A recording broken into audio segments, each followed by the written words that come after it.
When we got Tottenham away.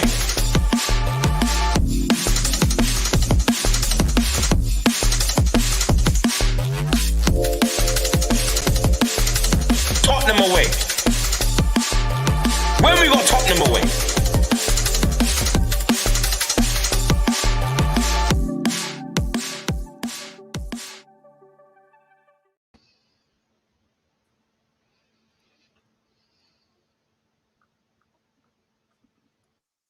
Good evening, everyone. Welcome to Tottenham away. It's Monday night, the best place to be in town if you're a Spurs fan. If you're not a Spurs fan, hey, we love you too.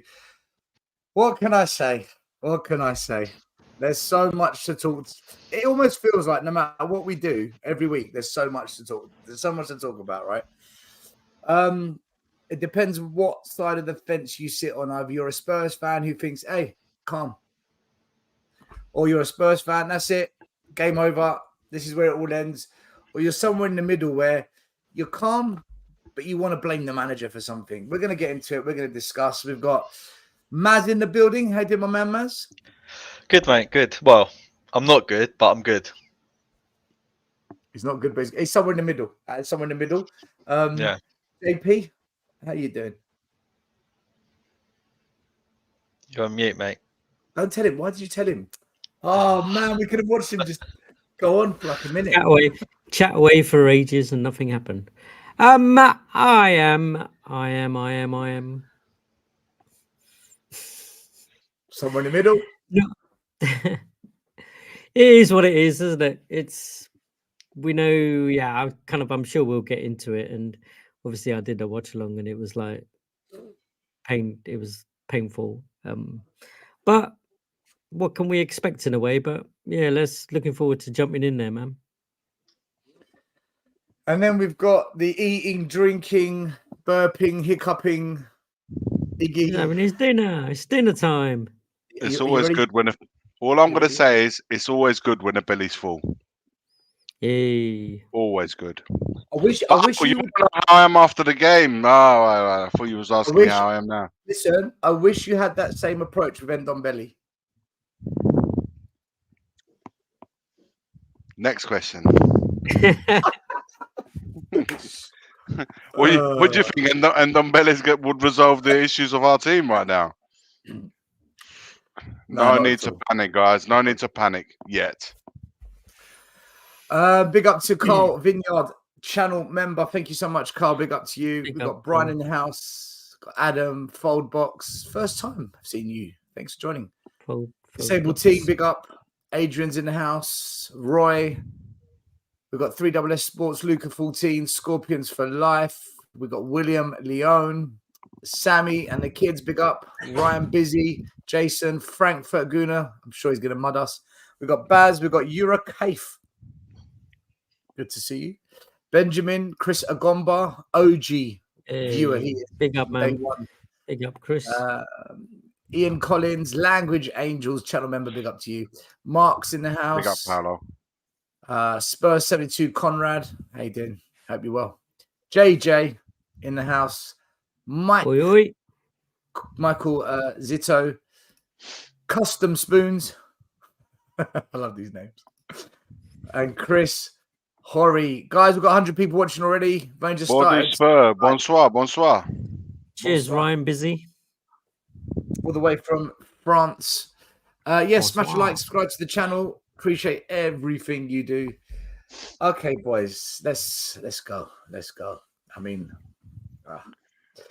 alrighty. So, first questions that we need to I just want to get it out of the way, right? When you saw the team lineup,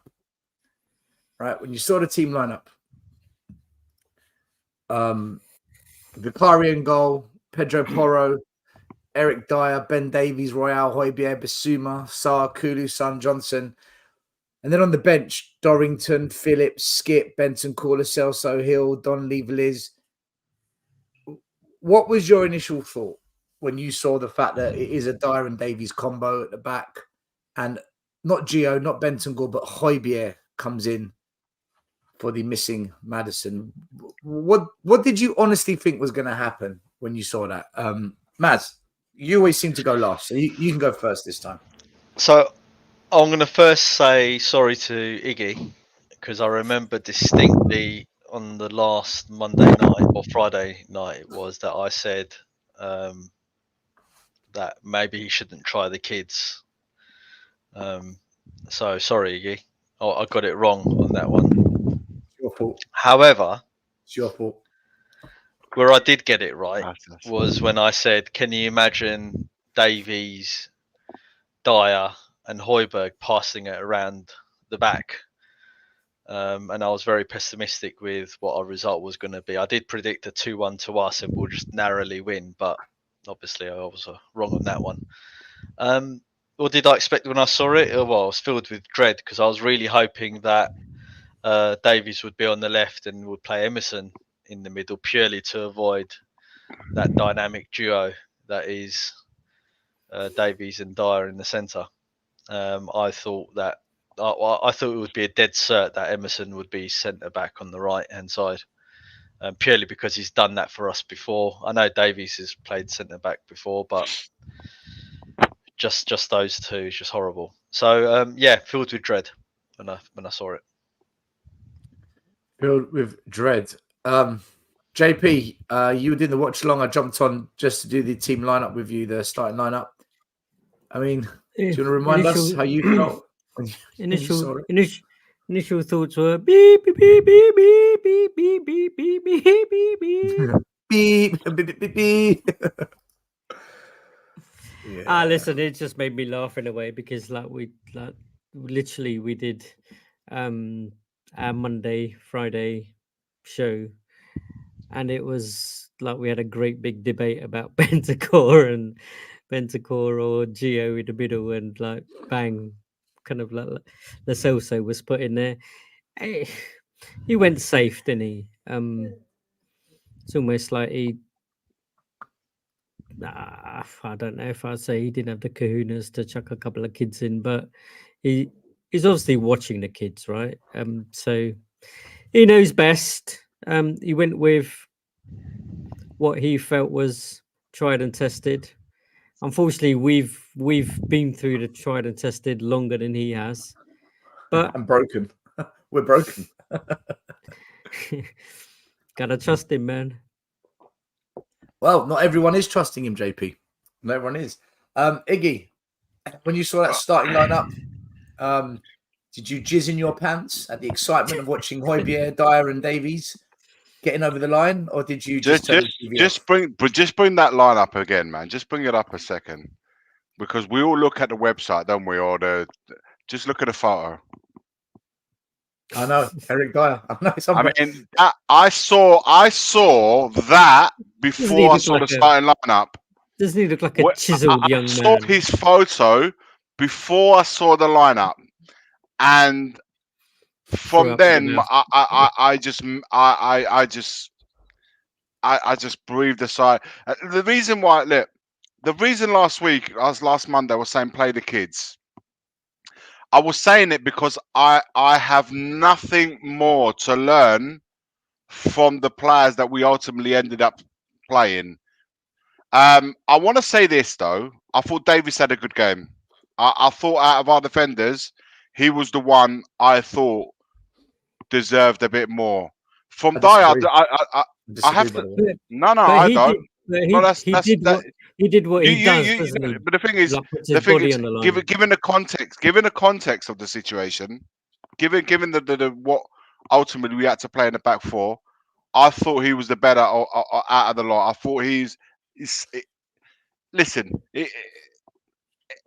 compared to what he had next to him and alongside him, the thing is, like you said, you would have played Emerson centre back and played Davis left back, but he still would have had that duel on one side of the pitch because Emerson would have taken right centre back spot. So with Dyer and Davis, they still would have been together on that other side. So you wouldn't have resolved that issue there.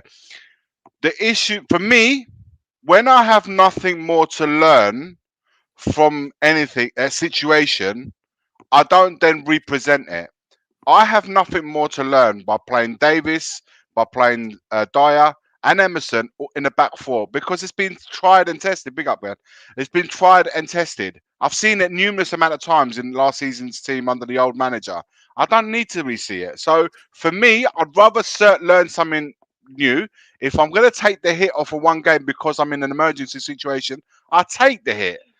Because ultimately, what happened, man? We still ended up taking the hit anyway. So my 1-0 prediction was about 4 or 5 minutes away, and it went down the other way.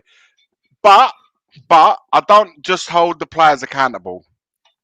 I have to include the manager in that because ultimately he picks the team.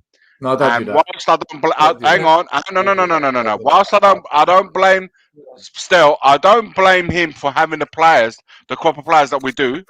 I don't blame him for that, but he chose to play Dyer. He chose to go with a 3-man midfield with no creativity. He chose that. What's the alternative? He chose that. The alternative was very simple. For me, I told you from the beginning, I'd have played Phillips, and I said this last Monday. I'd have played the kids at the back. I would have gone with Phillips there because I don't need to see Dyer anymore. How can you play with you got Lo Celso and Bentancur available? How could you not pick one and not the other? Pick one of the two? Don't play a 3-man midfield consisting of Højbjerg, Sarr and Basuma. What did that say? We haven't been playing like that. We've been playing with attacking. So we're blaming Ange. We're blaming Ange. No. You've just said you blame him for starting those players. I blame him for choosing the players that he did. Right, so he chose. I'm including him. Can I say something? When we win, do we praise Ange and the boys? We do, right? Yeah. So when we lose, we have to hold the same people accountable the same way we hold them accountable when they win. No, because it depends on the circumstance. Not for the reasons, though. Not for the reasons. Depends on the circumstance. Listen, I don't blame him that we find ourselves in a situation. But you had a team to select. Why would you choose Dyer, Davis? When you saw that team, was you saying yes, Ange? That's the 11 that you should have gone with. Well, Iggy, if he works with those players every single day, right, as he does on the training ground, and if he thinks Dorrington and Phillips is not ready, just because everybody else wants to be satisfied. No. JP, you're telling me now if Phillips starts that game, everyone's going to turn around and say, and we lose the game 2-1. Everyone would have turned around and said, "You should have played Dyer, man. You should have played Dyer." Come on, who says that? No one would have said that. Iggy, he doesn't care about us, right? From a manager's perspective, he doesn't care about us. He wants to put a team in place. Right, he's not really caring about satisfying the fans and their choice in terms of who plays where, when, and how. Right. Well, he got the result there. He sees these guys every day. He knows who's ready and who he can trust. Right. Surely, I'm looking at comments on other shows. 1 or 2 comments on this show. Listen to Iggy, and do you know what? I did the We Are Tottenham TV watch along, and people were calling in.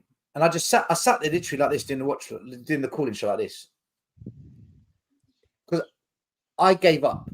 I gave up because everything I'm hearing is a repeat of the last 10 years now. And I can't believe our fans are beginning to go down that road. How anyone can blame You've got me all wrong then. You haven't understood what I've said. Let me speak to you. For playing Dyer, for choosing Dyer? What? No. What's the alternative? Accountable to start a team with that creativity? Play Lo Celso, play Bentancur, play Phillips, play them. He's just come back from an ACL. He's not fit. Play Bentancur, play him a half each. He's got an ACL. He's just come back. Well, Lo Celso, what's he got? Do you know what, Iggy? Do you know what I think he did? Do you know what I think he did? This is what I think he did, honestly. I went on Kate's show, a girl that just loves Spurs. I went on a show on Friday, and they were saying, what do you want to start? Who do you think will start? What's your team selection? Everyone go on that show on a Friday. Go there on her channel Friday and look at my prediction. I said, shall I tell you what I want or what Angie's going to do? Because Angie isn't going to do what I want. I would start Lo Celso and I would start Phillips. I agree with you. But that's not what Angie's going to do. But I know Angie's going to do that. I said, Dyer and Davies will start and Højbjerg will be the holding mid. And I promise you, against Villa, the same will happen. because this is the issue, right? Phillips, our fans, because we can't stand Dyer and Davies so much, we're wishing Phillips and Dorrington to be good. We're wishing for it. The problem is they're not ready. And do you know how? No, they're not ready because he didn't start them. He's got no problem starting young Adogi, young Van der Ven, young Pape Sarr. He's not scared to start young players. So for him not to start Phillips means he's worried the guy really isn't ready. Saliba went to Arsenal, 18, 19 years old. They didn't play him for 2 years. All the Arsenal fans were having to go at their manager. Oh, you spent 30 million on Saliba. What's the point of bringing this youngster? He weren't ready. He needed another 2 years of his development. He comes back to Arsenal. Now everyone's saying he's the best defender in the league. I think Phillips isn't ready. If he starts the next game, Iggy, I'm in the mud. You can come for me. But I think he's not ready. And I had a feeling this was going to happen, which is why I said Davies and Dyer will start. And because he knew Davies and Dyer were starting, he's thinking, shit, this is bad. How do I protect it? Let me put someone who actually plays as a holding mid, Højbjerg in front of it. Let's see if that protects it a bit. Because Conte did something like that. Marina did something like that. They're worried. They're so worried about the defense, they try and protect it. And by protecting it, you lose a bit out on the attacking. That's what I think happened. And I don't blame him for it. Because the best managers in the world, Jose, Conte, elite managers, they got sucked into that.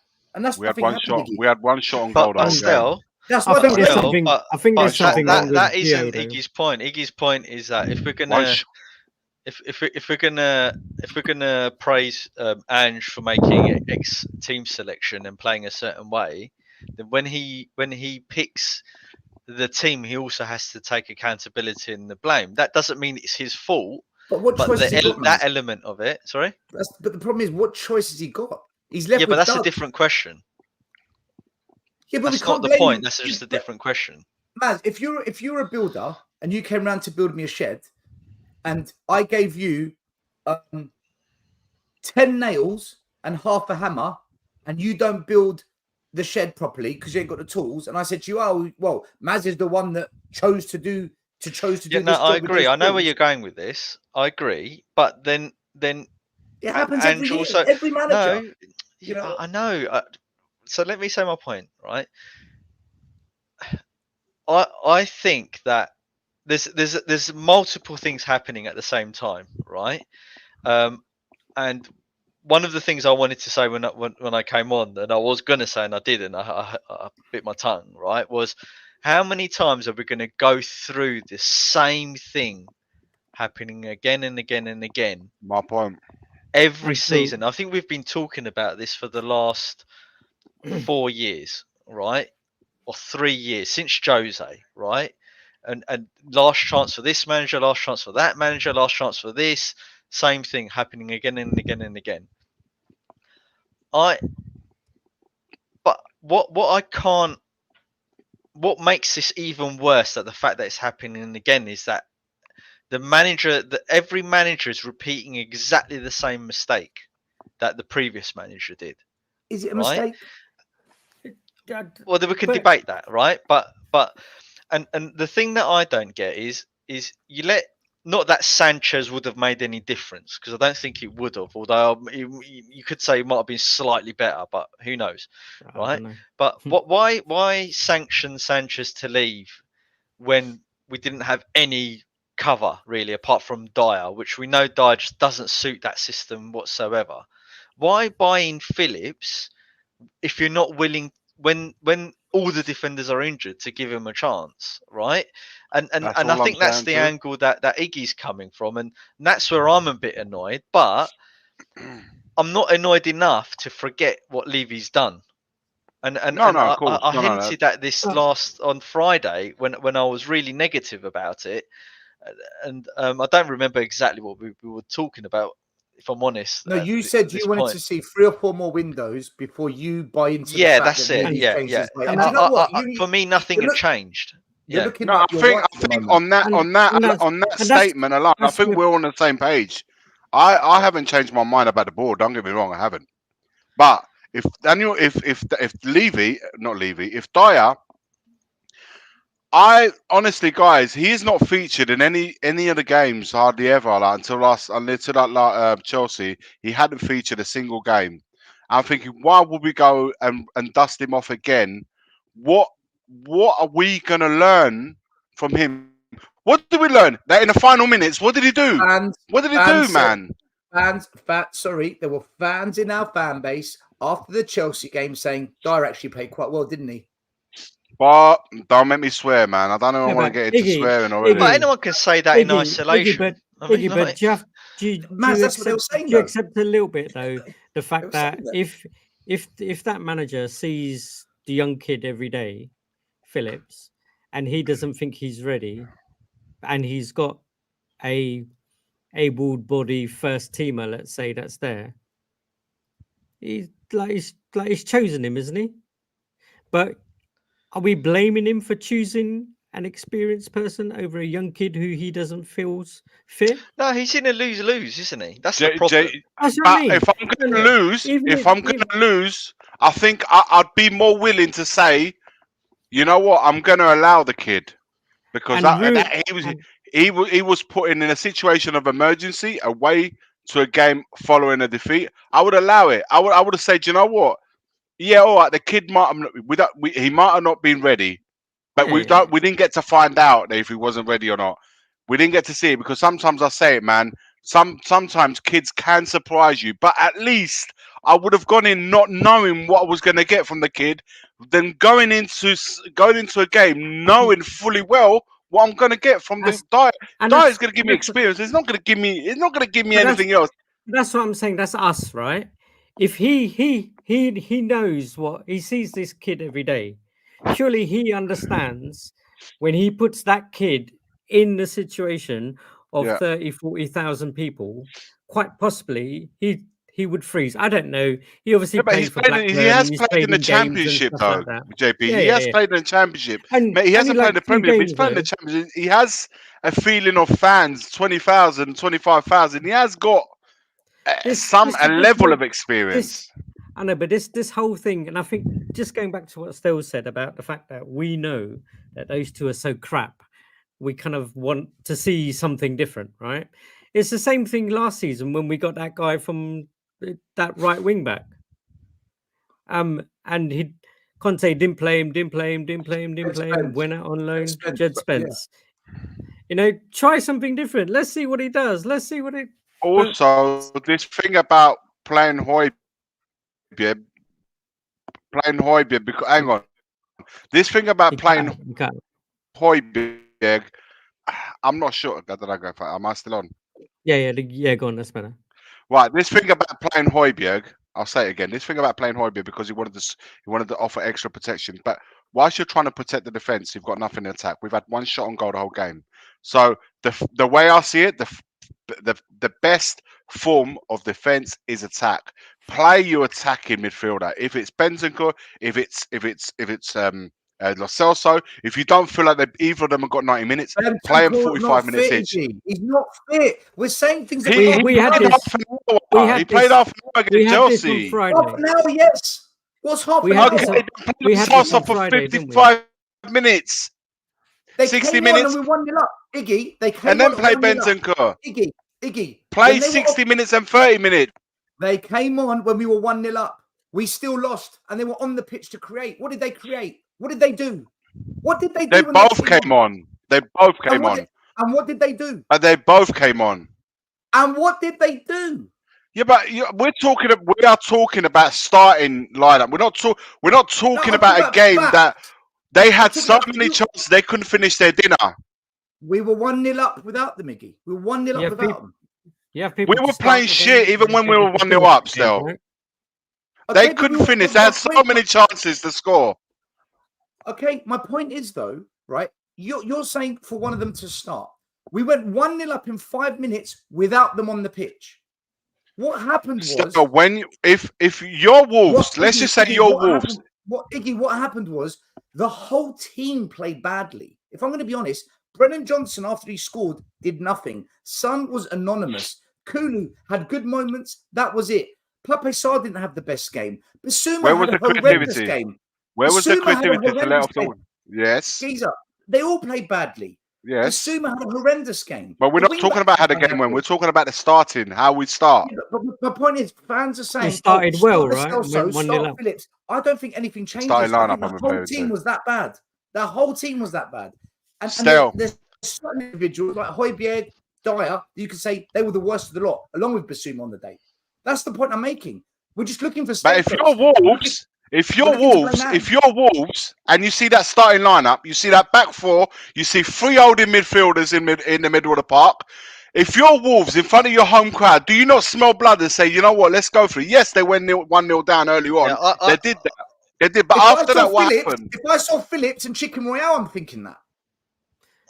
And if you saw Bentancur, you'd be going, he ain't played for ages. Listen, I want to make one thing clear. I'm not attacking. Gio's not played for ages. I'm not attacking Ange. I'm not attacking We had Ange. these arguments last year with Conte. These same I'm not attacking Conte Ange. I'm questioning the decision to play Dyer with Davis and to play 3 holding mids. We had no creativity, so we lost. You're saying that. What did our forwards do? They're not holding mids. Pape Sarr, he's more of a box-to-box player for Spurs. He's not a holding mid.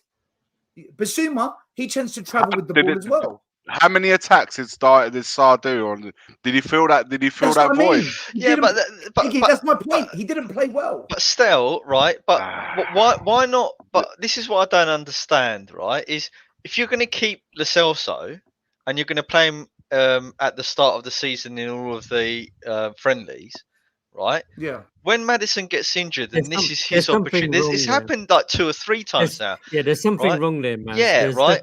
Now, okay, there. let's say that he's injured or there's something not quite right. Maybe he's fallen out with him a little bit. Maybe Ange doesn't trust him. But it's things like that that make me think, what the hell is going on? But we all know what the root cause is, right? But that doesn't mean that we can't talk about the intricacies of what happened on that day, though, right? Yeah, but Maz, it's the fact that there are a lot of fans, who are now. It started against Chelsea, right, where fans said those tactics were suicide. That created a big divide in opinion, right? Now we've lost the second game. Team selection's wrong. This is how it begins. Yeah, I know. Right? We start attacking the manager for team selection, substitutions, tactics. And if we lose another 2 or 3, I promise you, it's then going to go towards, right, is this guy actually what we thought? And it's snowballs. Yeah, because you're seeing it. But maybe sitting there like this. Maybe we can't still, because this has happened so many bloody times that we're seeing it now within 1 or 2 games. What's going to happen in the future? And we're right in actually what's. So we can't question managers then. We can't question. I'm not having attacking Ange. I'm saying I'm questioning the 2 players the 3 players he made that he changed. And I think we're fairly giving you. I'm just answers, questioning right? it. I think I have the right to question the decision making there. I think I have the right to question it. No, still. I'm not. Go on. No, still, right. Go. We know that none of the players would have likely changed the result. We know that, right? We know that we're stuck with Chicken Royale, Dyer, Davies, and if they're in the team and Højbjerg and that combination, if they're starting, we're in big trouble. We know that, right? We also know that the fan base is already started to turn. We know that. What I'm thinking, right, is why the 3 things that Ange is in charge of, i.e. Phillips, keeping Lo Celso, right, and letting Sanchez go, those were Ange, because he said that he's in charge of that stuff, right? So we're allowed to criticize him for the things that he says he's in charge of and he takes responsibility for, right? Everything else, I'm with you 100%. Do you get what I'm saying? I'm not turning on Ange Postecoglou, by the way. I want to make that clear. No, but Iggy, see. No, because you're saying the fans are turning. I'm not turning on him still. No, because I don't want my words to be. No, I'm questioning. What kind of question a geezer, man? You're questioning me now. I never said you can't. All I'm saying is, if we start questioning of 2 losses and And the immediate thought is, No, I'm not right, even bringing and- Chelsea into it. I'm not bringing Chelsea into that. We've lost 2 games. No, I'm talking about the fan base in general. Off of 2 losses, like 10 undefeated, we lose 2. The exact moment we hit an injury crisis, suspension crisis, so we know it's correlated. The moment it happens, our fan base wants to start asking questions of the manager. For me, I just don't get it anymore. I don't get it. It says we've learned nothing. And by doing it, we are planting the seeds. We are planting the seeds for Ange out to grow.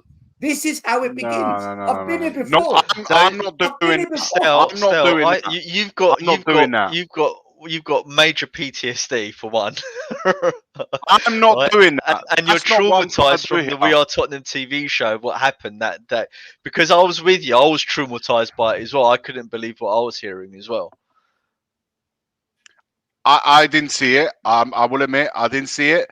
But what I will say that this is not what I'm trying to do. I'm just trying to say if we play with a number 10 and your number 1, your first choice number 10 isn't available, why not play? Huh? Look, Ange has to be blamed. He got his transfers.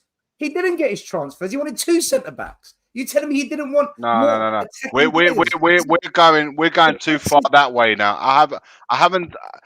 Listen, we have got we play with the number 10. We have a very clear. We have a very clear identity on how we play. We've played it for 11 games, and so the moment we have our number 10, our first choice number 10 not available, why not play his understudy or his backup number 10?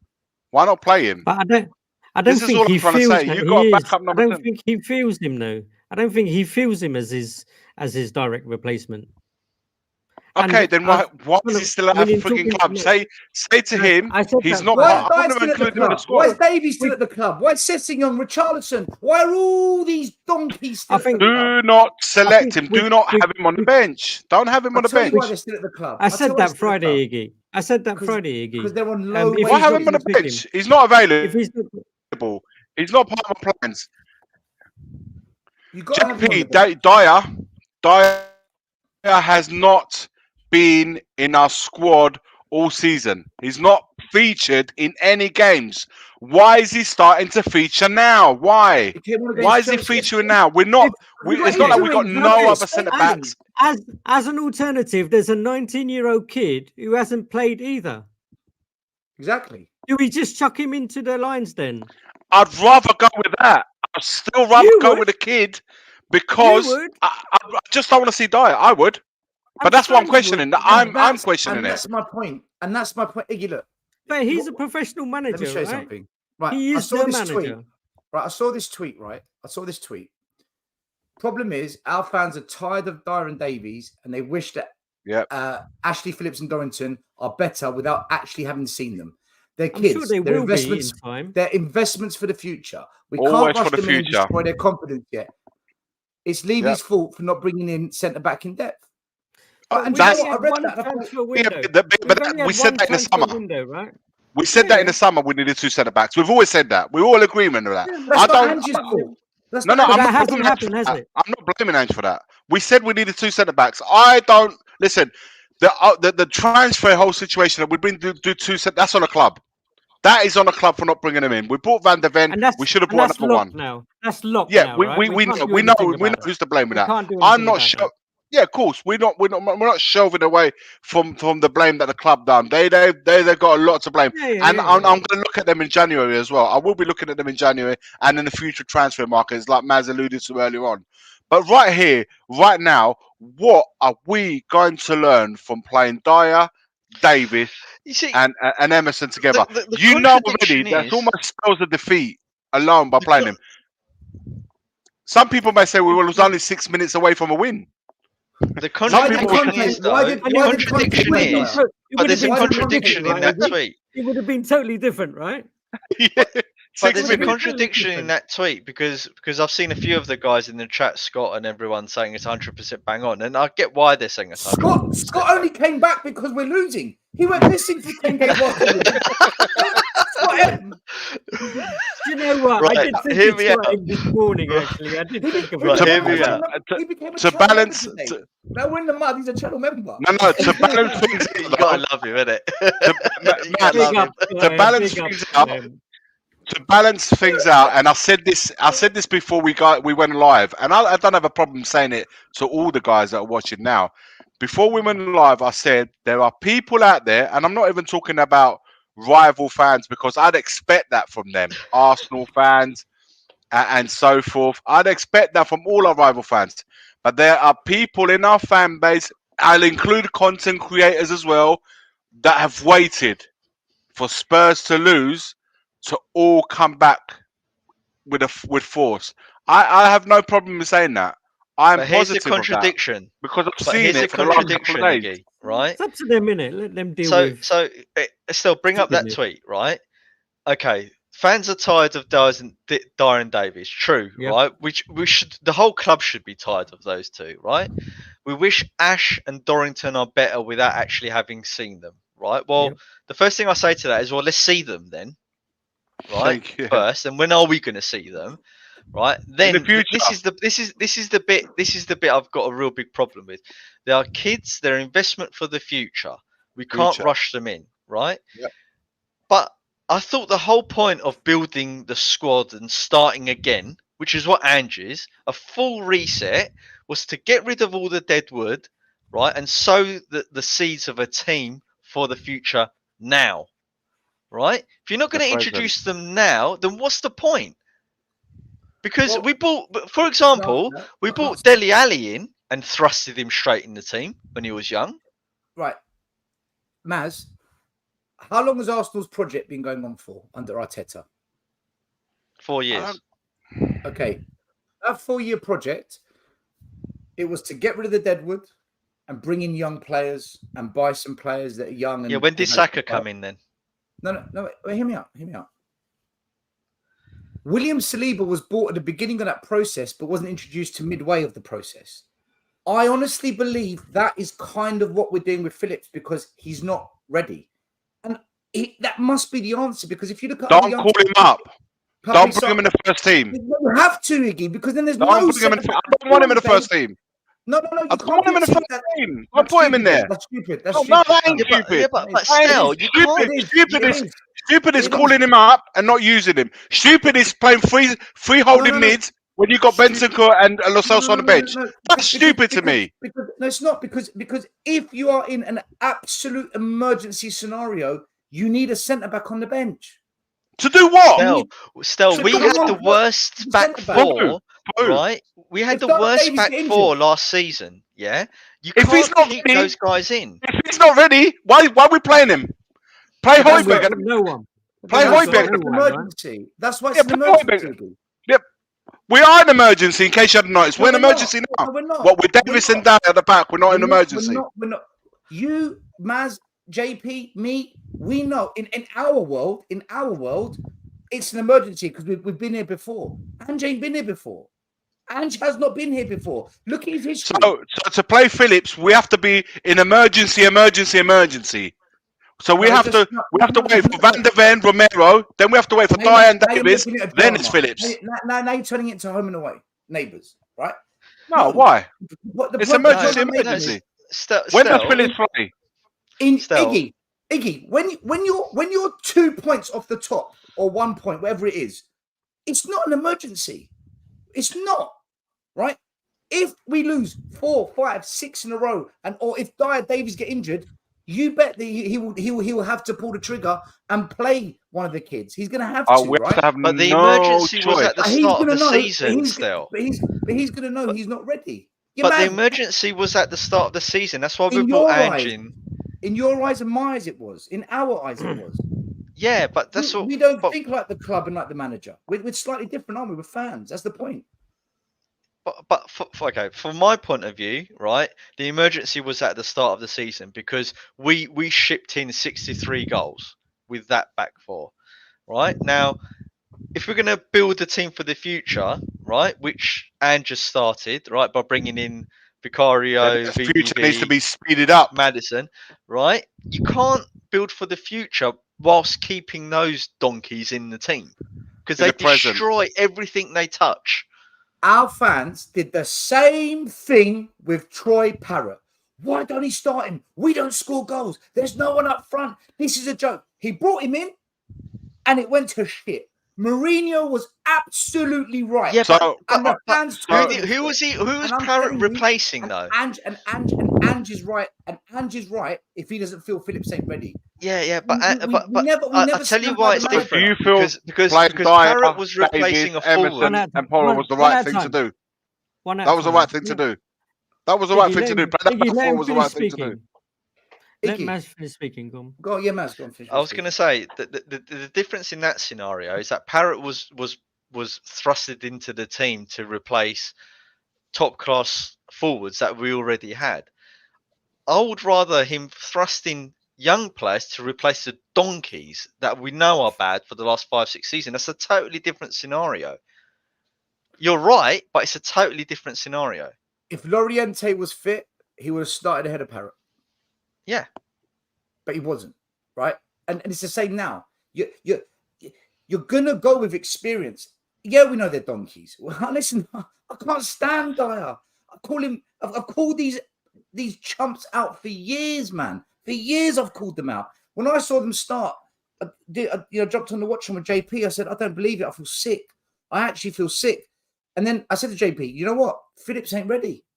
He's not ready. That's why he hasn't played him. Hold up. Phillips played in the Championship, okay? Is it fair to say that Wolves are probably... I'm not saying they're Championship level. I think he only played 2 games. Currently, given their situation... I think he only played 2 games, Ziggy, in the Championship. Okay, but he's played in the Championship. He's been involved in the Championship. So Wolves are not Championship level. I'm not suggesting that. I don't want any Wolves fans to feel like unhappy. But given their situation, they're going to be, unless they really start getting a striker banging in goals, they're going to be there and thereabouts. So the level itself is not that going to be that much. The Championship's a hard league, by the way. So all I'm trying to say, I cannot and will not be convinced by anybody to say that back four was the right back four. It was the only back four we could have fielded. The second thing I won't accept is about Bentancur, one of Bentancur and Lo Celso not starting. And thirdly, even if Lo Celso and Bentancur are not ready to start, play Brian Hill on the right wing. He was atrocious. Hang on. No. Hang on. No. Play him on the right wing and play Kulusevski in the 10. We could have done that. Anything would have been... You cannot tell me that you saw that starting lineup and you was happy with that starting 11. Nobody can fucking tell me that they were happy with that. Nobody can convince me. Weren't happy with it. I'm happy with it. I wasn't happy with it, but understand it. Exactly. I didn't understand it. I didn't understand the three. I'm only questioning the 3 positions that were up for grabs: the defense, the attacking mid. I didn't understand it, man. And someone says to me, "How Son was rubbish. He was shit." But then again, who was going to create for the forwards? Who was going to create for the forwards? I can't be convinced that this was the right thing to do. I can't. No creativity. You're saying we want to protect the defense because so he knew already the defense was shit. He knew without playing even at back four, we were shit enough to play with 3 there. And thinking, okay, we're protecting the back 4, but what we're doing about scoring goals? We had one shot on goal the whole 97 minutes, 1 shot on goal. Now, does this mean I'm pissed off with Ange Postecoglou moving forward? No, man, I'm not blaming the man. Manager had what he had to. He made decisions. I don't agree with it, but I don't want him gone. I'm not saying that I'm saying start an agenda against him. I'm not saying that. I've been happy with Ange Postecoglou. I'm happy with what he's trying to do. I've said this numerous times. Like I praise him for the good that he brings. And when he's got, and I've always said it, when he's got his first 11, 12 players, I'll play against anyone up and down against the league. Against that, without 11 and 12. When he loses his best players, we shit on him. I'm not shitting on him. I'm questioning him. You're praising when he's got his best players. He hasn't got his best players anymore. Can I show you something? Let me just show you something. Right? Seriously, still, man, how hard is it to understand what I'm trying to say here? If we didn't have Lo Celso, if we didn't have Lo Celso, if we didn't have Bentancur, if we didn't have those guys on the bench, I wouldn't have said nothing. I would have said, you know what, fair enough. He brought them on. Nothing. He should have started. Start with an attacking mid. Change the damn thing, Iggy. We don't know that. I'm sorry, I can't agree with that. Because Bentancur's not fit. He's not fit. Lo Celso playing for 45. Play 45. Play one half. What's the difference if Lo Celso plays for 30 minutes or 45 minutes in the first half? What's the difference? He did nothing. And you don't have Maddison. We've always said we don't have Maddison. Who's the backup to Maddison if he's not available? Lo Celso. He's the number 10, right? He's the one that's the creative player.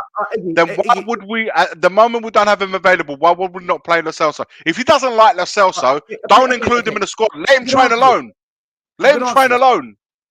All right. Let me show you something. Right. Let me do this super chat first because it's been sitting there for a while. Della Spurs, thank you so much.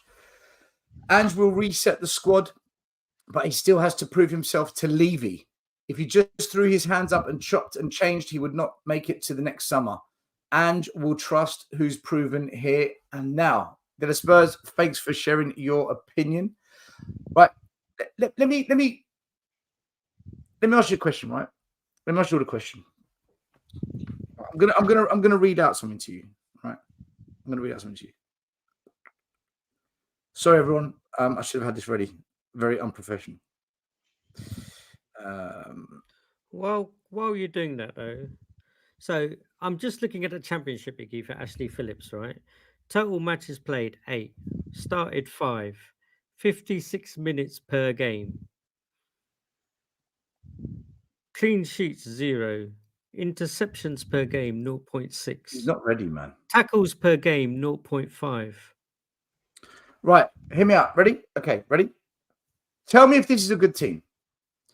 Harry Kane, Steven Bergwijn, Heung-min Son, Ndombele, Sissoko, Højbjerg, Toby Alderweireld, Sanchez, Reguilon, Aurier, and Hugo Lloris. Oh, and Gareth Bale. Was those players I just mentioned there better than what we had yesterday, in your opinion? Anyone?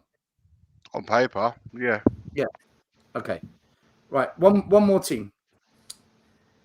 Harry Kane, Heung-min Son, Richarlison, Ben Davies, Højbjerg, Oliver Skip, Porro, Romero, Dyer, Longley, Fraser Forrester. What about that team? I'm not sure about that one. I've heard too many names that I don't like in it. About the same. Yeah, about the same. Give or take. Okay, right. But definitely the first team that I mentioned has got the attacking players on the pitch. So it was Kane, Son. Sorry, no. Which one was it? It was the one that I said. Lloris, Reguilon, Bergwijn, Son, Kane, Højbjerg, Gareth Bale. Right, that team. Right. Let me show you something. Right, so the first team was this one. And there's the subs that came on. Lucas Moura, Bale and Winks. We were 3-1 up with 9 minutes to go and we drew 3-3. And that team was better than we had against Wolves. Okay? Last season, this team we say was roughly the same as yesterday's. On came on Ivan Perisic, Pape Sarr and Chicken Royale. 3-1 up, 15 minutes to go. We draw 3-3. Yesterday. There's the team. We know what the subs were. 1-0 up, 7 minutes to go, we lose 2-1. 9 minutes to go, we concede 2 goals. 15 minutes to go, we concede 2 goals. 7 minutes to go, we concede 2 goals. Iggy, this happens under every manager. Do you know why? Because the same players are there. Dyer, Højbjerg, Davies, the Sissokos. Every team's got them. Yep. For me, as soon as they're in any team, we're doomed. Yep. Any team, we're doomed. Okay. So listen, play Gio, play Phillips. I agree with you. It's still going to go to crap because you've got Chicken Royale there. You still got Ben Davies. Okay, he had a good game yesterday. Didn't play out from the back. He didn't play handball very well. He just put good blocks and tackles in. But in terms of starting the attacks that we were lacking, he offered nothing. Yet we're praising him. I agree, so, but still, you're proving Iggy's point. No, because you're still going to have the donkeys on the pitch. You can't get rid of both you replace the donkeys with the young players. Yeah, but they're not ready, so we're gonna end up paying the price because they're on the pitch. The argument I'm hearing from you guys today is, Stel, whatever happens, we're gonna lose. So you might as well start developing the youth now. No, I said. And that's what you said, Stel. No, you said Not what I last said, season, right? You said last season if we're gonna rebuild and start this Arteta-like project, or let's not call it a Arteta project, it's a Pochettino project, right? Restart the Poch project, right? You bring in the youngsters from now and you give them 2 or 3 seasons, right? You said that. Yeah, but I also said you can't do it now because the expectations change because top 4 is on. And I've always said this: if you know you're going to be around 9th, 8th, 7th, do it because you've got nothing to lose. But Ange just kind of shot himself in the foot a bit.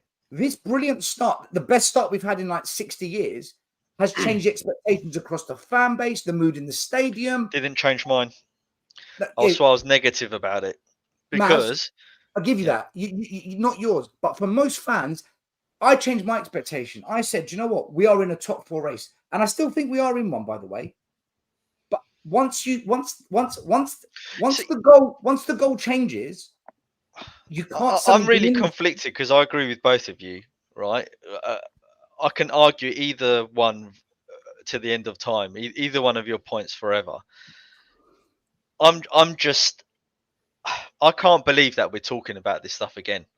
I really can't believe it. I'm almost ready just to give up the season because this was always going to happen. Needs another couple of transfer windows. We always said one thing we all can agree on here is that we always said that as soon as we get a couple of injuries, it will be closer to last season's team than it is. None of our new players are in the team. Udoji injured. How can we predict it? How can we predict it? And they can't. This is what I don't understand. It's not a priority. It never has been. It never has been a priority. We all said in the summer, all of us, not just here in the panel, many in the chat, many other content YouTubers, they've all said it. We need to get at least 2 centre backs. At least 2 centre. Some of them were saying 3, but we said, you know what? A couple of centre backs, new centre backs, will help. Of course, you can't predict Romero getting suspended for 3 games and Van der Ven losing him for however many weeks. No one in together at the same time. No one can predict Doggy that. as well, same game. You can predict it. You can predict it. To lose 3 of your back 4. We predicted it. We said what happens if both of them. We did say. I'll go back to the shows and watch them. Right. We said. There's only a matter of time before Romero does something stupid and gets sent off, right? Although, he's done very well up until this point. And we said, and what happens if VDV gets injured? Then we're screwed. Davies and Dyer are back in. We said this. Given the squad that we have, but what I'm saying is that no one could have predicted we'd lose 3 of the 4 in one match. As in, we'd lose 3 of the 4 in one match against Chelsea. That's the part that no one could have. We could never have saw that coming. But you're right. You're right. Yeah, you're right. You're going to get an injury. You're going to get suspension. Then what? You're right. Then Dyer, who's been left on the shelf all season, going to be like, oh, by the way, mate, we're going to need you again. So you're going to look at it as like.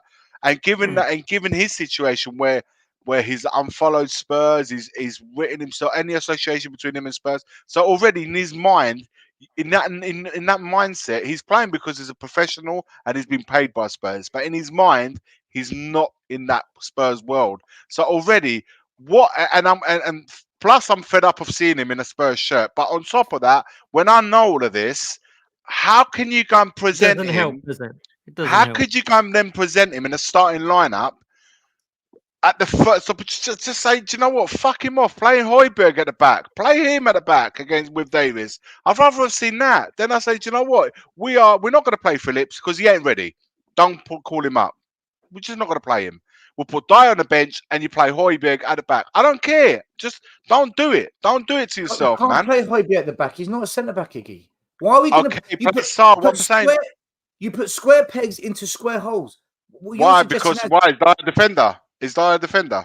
His role is centre back. He's crap at it, but that's his role is a centre back. But he's the defender. He's stuck in that hole, Iggy. We're 1-0 up. We're 1-0 up. We're 1-0 up. I'd rather die at centre back than Right, 1-0 up. I wanted Phillips. Okay, but now we're going to go Højbjerg about Dyer. Because you said Højbjerg. I brought him up. I'm saying that it gets to the point where I've had enough of seeing him. I'd rather put you there. That's the point I'm trying to get at. I'm fed up of seeing players that over and over and over again. I'm not going to learn anything new. At least with Phillips, I play him and I say, you know what? All right. Okay. I thought he wasn't ready. Now I know he isn't ready. But at least then you say people will be more forgiving. People will be more forgiving you playing him than playing Dyer. All right. Question. All right. Question for everyone, and answer it with your head, not your heart, and everyone in the comments as well. If we play Phillips and another youngster, whether it's Dorrington or another young kid to come in for a position that we just think I'm sick of seeing them, right? We bring in a couple of kids and we start Gio in that attacking mid role, for example, and we lose the next 5-6 games. Why though? Why do you have to say that though? Because it's the why question. Straight away? What if we win 5 or 6 games with those two there? Okay, I'll ask that question as well. If we lose the next 5-6, doing it the way the fans want, because the fans don't like it. Forget what the manager thinks and does, because his CV means nothing. The fans know best, as always at this club. If we do it the fans' way and it fails, what's the excuse then? Because you know fans aren't going to tolerate losing 7 on the bounce because we've lost 2. Ange can't afford to lose another 3-4 now. He can't. That'll be an abysmal run. So do you think he's going to win? Is he going to turn to a kid or say, do you know what? I've got to work with these experience and find a way. You tell me. So do you think he's going to get the results? The next 5 or 6, he'll get a result playing a defence with Emerson, Dyer, and Davis. No, I think okay. So he's going to lose anyway. So he's going to lose anyway. Yeah, he's going to lose anyway. So if you're going to lose anyway, I'm going by your thinking now. I'm going to lose those games anyway, playing with Emerson, Dyer, and Davis. I'm going to lose it. You just said it. I'm going to lose 5-6 games. Why not play the kids? If the games are lost, then they're going to get the blame. Why? Because they'll all turn around and say we should have played Dyer, Davis, and Emerson. No, because people are going to say they're not ready. They're not good enough. Like they did with Troy Dyer, Davis, and Emerson are. This is what happened. But Davis and Emerson are. Do you remember? I guess for Stowe's point, the whole fan base was sick to death of Chicken Royale. They're sick of him at right back. You're worried. I know what you're worried about. You're worried about everyone turning on Ange on the back of this. That's what you're worried about. They have. But I'm not turning on the way there. I'm not turning on Ange. Iggy, I'm not turning on Ange. What I will say is, if we don't play them now and slowly, gradually bring them in, right, we've got an opportunity and a chance to make them great players, good players, great players, whatever you want to say, in time to come. We've got no chance with Dyer and Davis, have we? So we're always with your Ashley Phillips and things like Dorringtons and Donnellys and stuff. We've got to break them in slowly and allow us to have a good future. A good future. We had a good future with Tanganga. We had a good future with the Winkses and all these youngsters. We had all of them. Everyone was wrong about them as well. And how did they turn out for playing early? Yeah, but to be fair, Winks didn't start bad. No, Maz. I'm saying all these youngsters. Everyone wanted skip. We're always thinking about the future. All right, just not the future, never the present, never the here and now. Always the future. I'm hearing this future. The future was I was 30 years old. That was the future. Now I'm in my 40s. I'm going towards my 50s. The future. JP, come back. Finish your point. Is he gone? No, I think someone was talking to him. I think someone. If I've upset him, I might got it wrong. I think someone called him. The thing is, though, this is always for the future. It's always for the future. That's from the club. It's not the manager. Hold the club responsible for the situation that we've been in for the last. Blame the manager for not playing the players that aren't ready because the club are buying in youngsters. I question his decision to play Dyer don't tell me that he didn't know about Dyer. The fact that he hasn't selected him for the last 11, 12 games, he Okay, knows all right, Dyer's shit. okay, He knows do you it. know Ange? Iggy, you said earlier, your words, I like Ange, I rate Ange, I've been I do praising like him. You said Ange. it. Okay, I so like it, of course. But I don't want him sacked because I disagree with him. I Okay, can so this disagree is with what- you, but don't okay. mean I hate you. All right. Let's Okay, come on, man. So I never, you've just added a whole load of words I never said, right? No, I'm saying it. I'm saying it. If you'll be making it out like I'm suggesting that, right? I'm not. No, If this but we manager disagree you now. praise, Don't mean I hate you. I don't want Ange gone. One if at a this time. manager, right? If this manager that you've praised, you've told us, yeah, man, I love him. If he doesn't pick Phillips, why hasn't he done it? What on his CV that is so bad that he can't get that right? Why couldn't Mourinho get that right? Why couldn't Conte not play? They all played Dyer. Every single manager, even Poch when he was desperate, played Dyer. They've all played Dyer. Why did none of them play a youngster instead? Not one. Tell me what they all did wrong that we're missing here, is that we fans don't understand. I'm here to give opinions, man. That's my opinion. I'm sticking to it. What's your opinion on Ange then for not picking him? What made him do that? That's my I don't question. know. That's why I'm questioning. I would ask him if I had him in front of me. I'd ask him. Tell me what you saw in under Mourinho, under Pochettino, under Conte, under mum, dad, cousins. What did you see in him to think the combination or the back four consisted of Emerson, Dyer, and Davis was going to sort you out?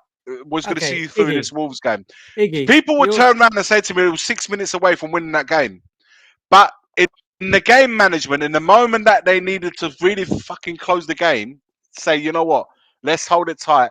Let's stink this place out for the next 5-6 minutes. Okay. Take even a draw. Iggy. But what do we do? We go and gave them the ball twice. My question is, why do some of the best managers in the world, Jose and Conte, the best manager we've ever had in the Premier League, Poch, and now this manager who's won everywhere and come to us and give us the best start in the league, all these really good managers, why do they all do this same thing? They play Dyer when they're forced to. And youngsters, man. They don't trust the youngsters. No, Pape Sarr's young. Plays him every game. So what you're saying is that even these youngsters are so not ready or they're shit to the point that Dyer is actually a better option. Oliver Skip's young. Conte played him. Singanga was young. So if Dyer is a better option than the youngsters we currently have because they're not ready, they shouldn't be in a fucking team. They should stay in the under 21s. Fuck them off. They're not ready. Don't call them up. So in that way, I know as a fan, I know he's not in a squad. He's not in a squad because he ain't ready. Lo Celso is not in a team when Maddison's not there because the managers don't like him. Then let him train alone. Don't call him up. Why are you having him on the bench? What for? So what do you do then? Why is he in the squad? So if Dyer and Davies get injured in the match, what do you do then? Because you've got nothing on the bench to bring on. Nothing. What do you do then? Oh, so we have to now. We're in an emergency situation. So they've got the first team. You got emergency couple. Now we're going to emergency. So we have to be in that proper shit before we start trusting the kids. Fraser Forrester is shit. He's on the bench every week. Why? Because we need fucking emergency situations might come up. We need a goalie. We got Lloris. We got Lloris. Lloris is still there getting paid. Oh, he can play handball, can't he? He can play. No, Lloris is a better option than Foster. The Fraser Forster, the back. Lloris can't play handball for shit. He's an emergency back. Okay. Only Vicario. Oh, but Vicario with that defense, he's going to look good, isn't he? He's going to start conceding goals left, right, and centre. Before you know it, he's going to go from a world great. He's going to turn out to be one of the shittest goalkeepers in the next 5 or 6 games. As you said, playing Davis and Dyer, the next 5-6 games, we're going to lose anyway. You said that we're going to lose anyway playing those guys. But no, let's accept that we're going to lose 5 or 6 games with that player and not play anyone else. Yeah, but, let's lose 6 games destroying youngsters. Wicked. Still, wait. Destroying so them. Iggy, in your opinion, you know football, you understand it and talk about it and stuff all the time, little bit, right? Why do you think, in your opinion, that he picked Dyer and Davis? I don't fucking know, because if you saw the stats, you think he had pressure from his bosses. You think that he had peer pressure from around him. I don't know. JP. I'm just I don't asking know. you in I don't know your what the opinion. thinking process is. We've In given. my opinion, right? I don't know. Still doesn't know, but we've given our opinion on why we I don't think know. he's I done don't it. know why From he's gone with your Dyer perspective, Davis. Listen, Udoji and Emerson playing left back. I said I'd have gone with Emerson left back because out of the two, Davis. My reasoning was the same as I was last week. I haven't lost it, by the way. My reasoning from what I saw Palace, I saw Davis play the first half and I saw Emerson come on. And I thought, right, on basis on that, from what I saw, because as a fan, I can only judge what I see. What I saw against Palace, I thought they're gonna be good in the wide areas, which ultimately they were good in the wide areas. I thought I'd rather have Emerson there than Davis. So that was my thinking regarding the left back. So I accepted Emerson was gonna play and Paul was gonna play fullback. I said that from the off. I was all right with that. Now in the centre, I thought I'll be honest with you guys. I was shocked to see that both Davis and Dyer were playing centre backs. As soon as I saw that starting lineup with that fucking photo that we saw earlier on, that pissed me off straight away. That photo and the starting lineup combination pissed me off, and I said that from the get go. So I'm thinking, how we're gonna go with the? Then I'm thinking, okay, all right, let's. Do we at least have what's in front of him? Højbjerg, Sarr and Basuma. I thought, where's the creativity there? Why is Lo Celso on Bentancur? At least one of the two. Not people will say Bentancur is not a creative player. He's more creative than the other than who we ultimately chose. But if people are saying like Højbjerg played really well, okay, then choose one or the other. Basuma ended up having a shit game. Sarr didn't have. Sarr was probably the better of the three, but he was hauled off. Another questionable decision, I have to say. And then you think, well, they're attacking. The attack didn't do anything. They are front three available. They didn't do anything. They had one shot on goal. But the creativity behind them wasn't there. But we need to protect the back four, which we know is shit. So we played we played more with screening in front of the defence to make sure that we don't concede the attack at Wolves, who couldn't score for Toffee. So I'm saying, surely the best form of defence is attack. I would have said, I'd be like, do you know what? Focus on the attack. We're going to try and play a high line, and hope we're trying to. I'm thinking to myself, like we did against and Chelsea. I said, my thinking to answer your question, my thinking was play a kid because he's going to be quicker than any of our defenders that are there. Surely Phillips is going to be quicker than both Davis and Dyer. So, and I'm thinking, but is he ready? Is he not ready? But sometimes with kids, man, as much as you see them in training, and I appreciate what people are saying. You guys are coaches. I'm not sure. But sometimes, you know what? When it comes to flight mode, sink or swim, sometimes it may not always turn out that he's going to sink. Maybe playing him 6, 7 games, 8 games in a row, maybe he's going to have a dodgy game here and there. I can accept that because that's all part of growth. But when you've seen constantly over the years, Davis, Dyer, and Emerson hasn't got you a single fucking result, why continue to persist on something that isn't working? Why persist that? Now, is it Angie's fault that we have these players at the club? No. Do they hold the board accountable for not bringing a centre back in the summer? Yes. Am I going to hold them accountable for what we're doing in January and transfer market for January and next summer? Yes. That's another conversation. But right here, right now, don't choose what you know and seen with past managers clearly does not fucking work. Why did he choose ultimately the guys in question that we're speaking about? I don't fucking know. I don't know, because when I ask myself all these questions, I can't think of a reason why he had to play him. Because you want me to say that the teenagers ain't ready? I don't know. Maybe they're not ready. I don't know. But I'd rather go with someone that ain't ready and take a chance than compared to someone that I've seen and tried and tested, and I know for a fact I'm going to lose. I know the answer. Then maybe you could tell me. The same reason Tanganga wasn't good enough. The same reason Troy Parrott wasn't ready. He was thrown in against Liverpool at home, though. He was thrown in it. Okay. Tanganga was. Yeah, he was. And look what happened there on after, right? Jed Spence. Yeah, but in that game he done well. Jed Spence, Jack Clark. All these youngsters. This is what happens at Spurs. We are terrible at bedding in youngsters because we don't do it at the right moment. For me now, the way I feel now, the way the fans are, this pressure cooker that's building, I now feel this is a bad time to bring in a youngster. Now I feel. So do you feel in that 11 games where we was fucking flying, do you not feel that maybe perhaps 5-10 minutes here and there, he should have thrown the kids on to give him that taste? No, because because most games we won by 1 goal. The only team we battered So was there's Burnley. never a good time. Arsenal What I'm was a trying to get draw. at Tottenham Hotspur, if you're a youngster, it's not a good time when you're flying. It's not a good time when you're on emergency. It's never a good time to play. So I'd fuck it off. Why have an academy? Just don't get rid of it. Because some youngsters are ready. Look at Pape Sarr. He's ready. This is what I've been saying Look, from day one. I've said my bit. Lee's here. Lee, big up, mate. Let the guys say a their piece, man. Yeah, I've let me do said super what chat. I'm about to say on the subject. Let me do super chat. Then Lee, Maz, JP. Faz says, give Ange 2 to 3 seasons. He says, give Ange 2 to 3 seasons, then judge him if Levy backs him. And you're gonna struggle to get Maz on board. I agree with that. Super chat. I'll tell you now. If Levy backs him, Lee. Honestly, see, I don't come to the start, and what happens? You two will start having a row again. I'm going to bang your heads together. Absolutely. No. Listen, guys. I was triggered by Maz. No, I'm just saying, but I was triggered by Maz, not Iggy, when Maz mentioned when he tried to use Scott M as his defence. All right, okay. Well, I was going to say, Scott, I'm still half working while I'm doing this. Yeah, but you blame me for that, Lee. You blame me for that. Yeah. I do. Well, I'll blame you again. Listen, don't worry. And Dembele will be back in a couple of weeks. We'll be fine. I can't wait. Anyway, listen, this whole situation, let me give you my take on this situation, right? I'm going to agree with Iggy on the attacking thing. I don't understand why we didn't use Lo Celso or even give Bentancur a half, because if the game's different and we've got a creative player and we're 2 and 3 up at half time, then bring those players on.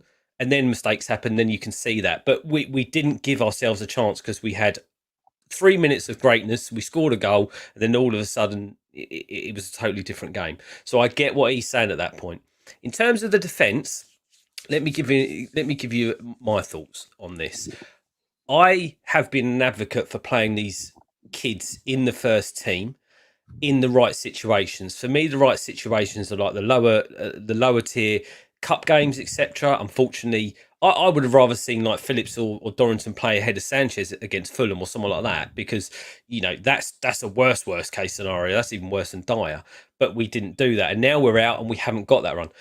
We could look to do that in the FA Cup, seeing as what level we come into, and that's how you sort of integrate them into the team. If we're against lower league teams, etc. I get that. The situation though with the game the other day and what we're happening.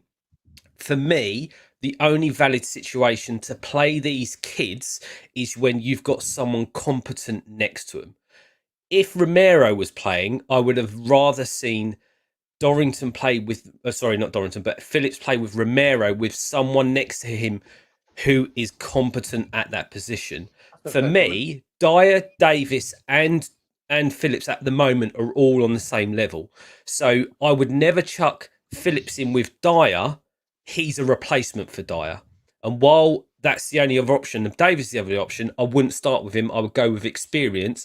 It's not the best case scenario, but I'd rather go with experience than a kid that's going to sit there and almost like I'm looking up to other people what to do. That knobhead next to me doesn't seem to know what he's doing. He gets pissed on every week, etc. He doesn't put a tackle in. It's not the right situation for him. So if Romero's back or Romero had been playing, I would have been a little bit swayed more towards allowing Phillips to play with the competency next to him, not the likes of Dyer or Davis. Fair. Even to the point, I would have said, do you know what? Actually, if we're playing Romero and we've got Porro on the right, I'd say maybe Phillips can come in as the left-footed centre back, and then maybe put Davis on the left rather than Chicken Bacon Royale or whatever you want to call him, because he's more a natural left-footed player down that wing, and maybe that would have worked better. But I wouldn't.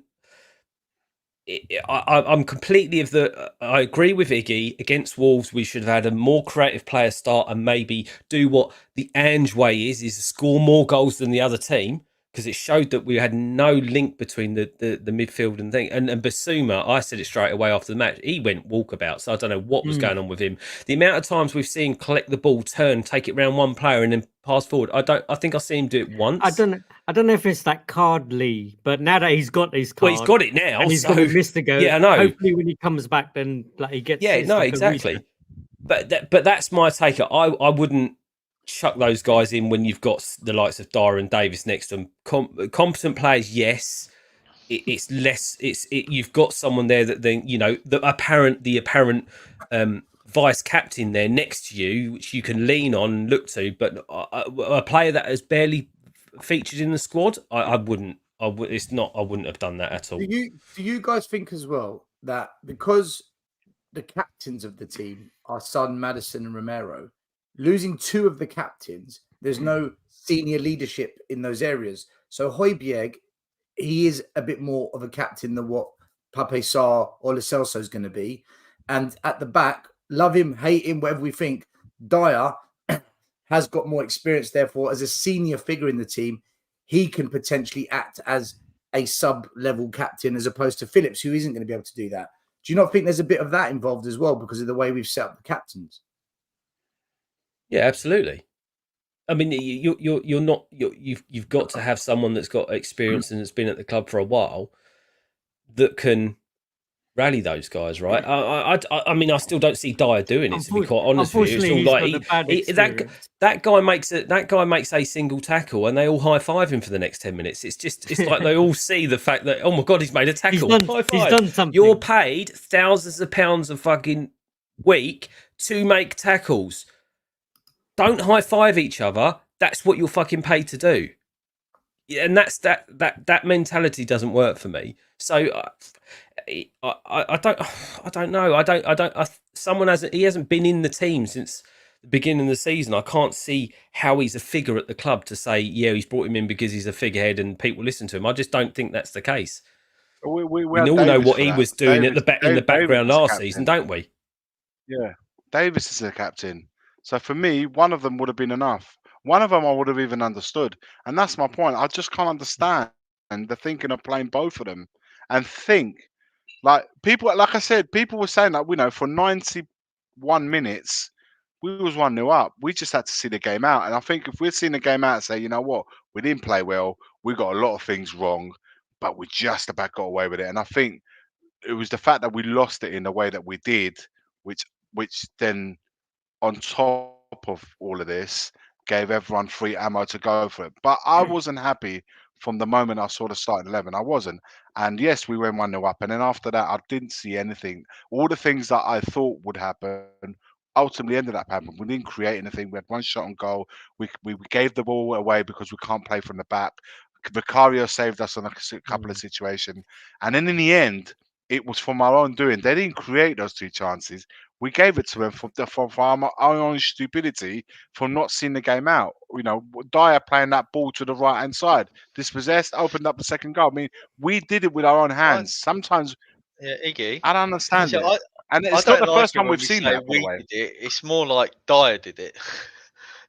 Okay, but you know what I mean? What I'm saying is that it's not the first time though, Maz, that I've seen that. Yeah, I know. So I'm thinking, when I say I don't want to see that anymore, I'd rather have seen Heung-min Son at the back.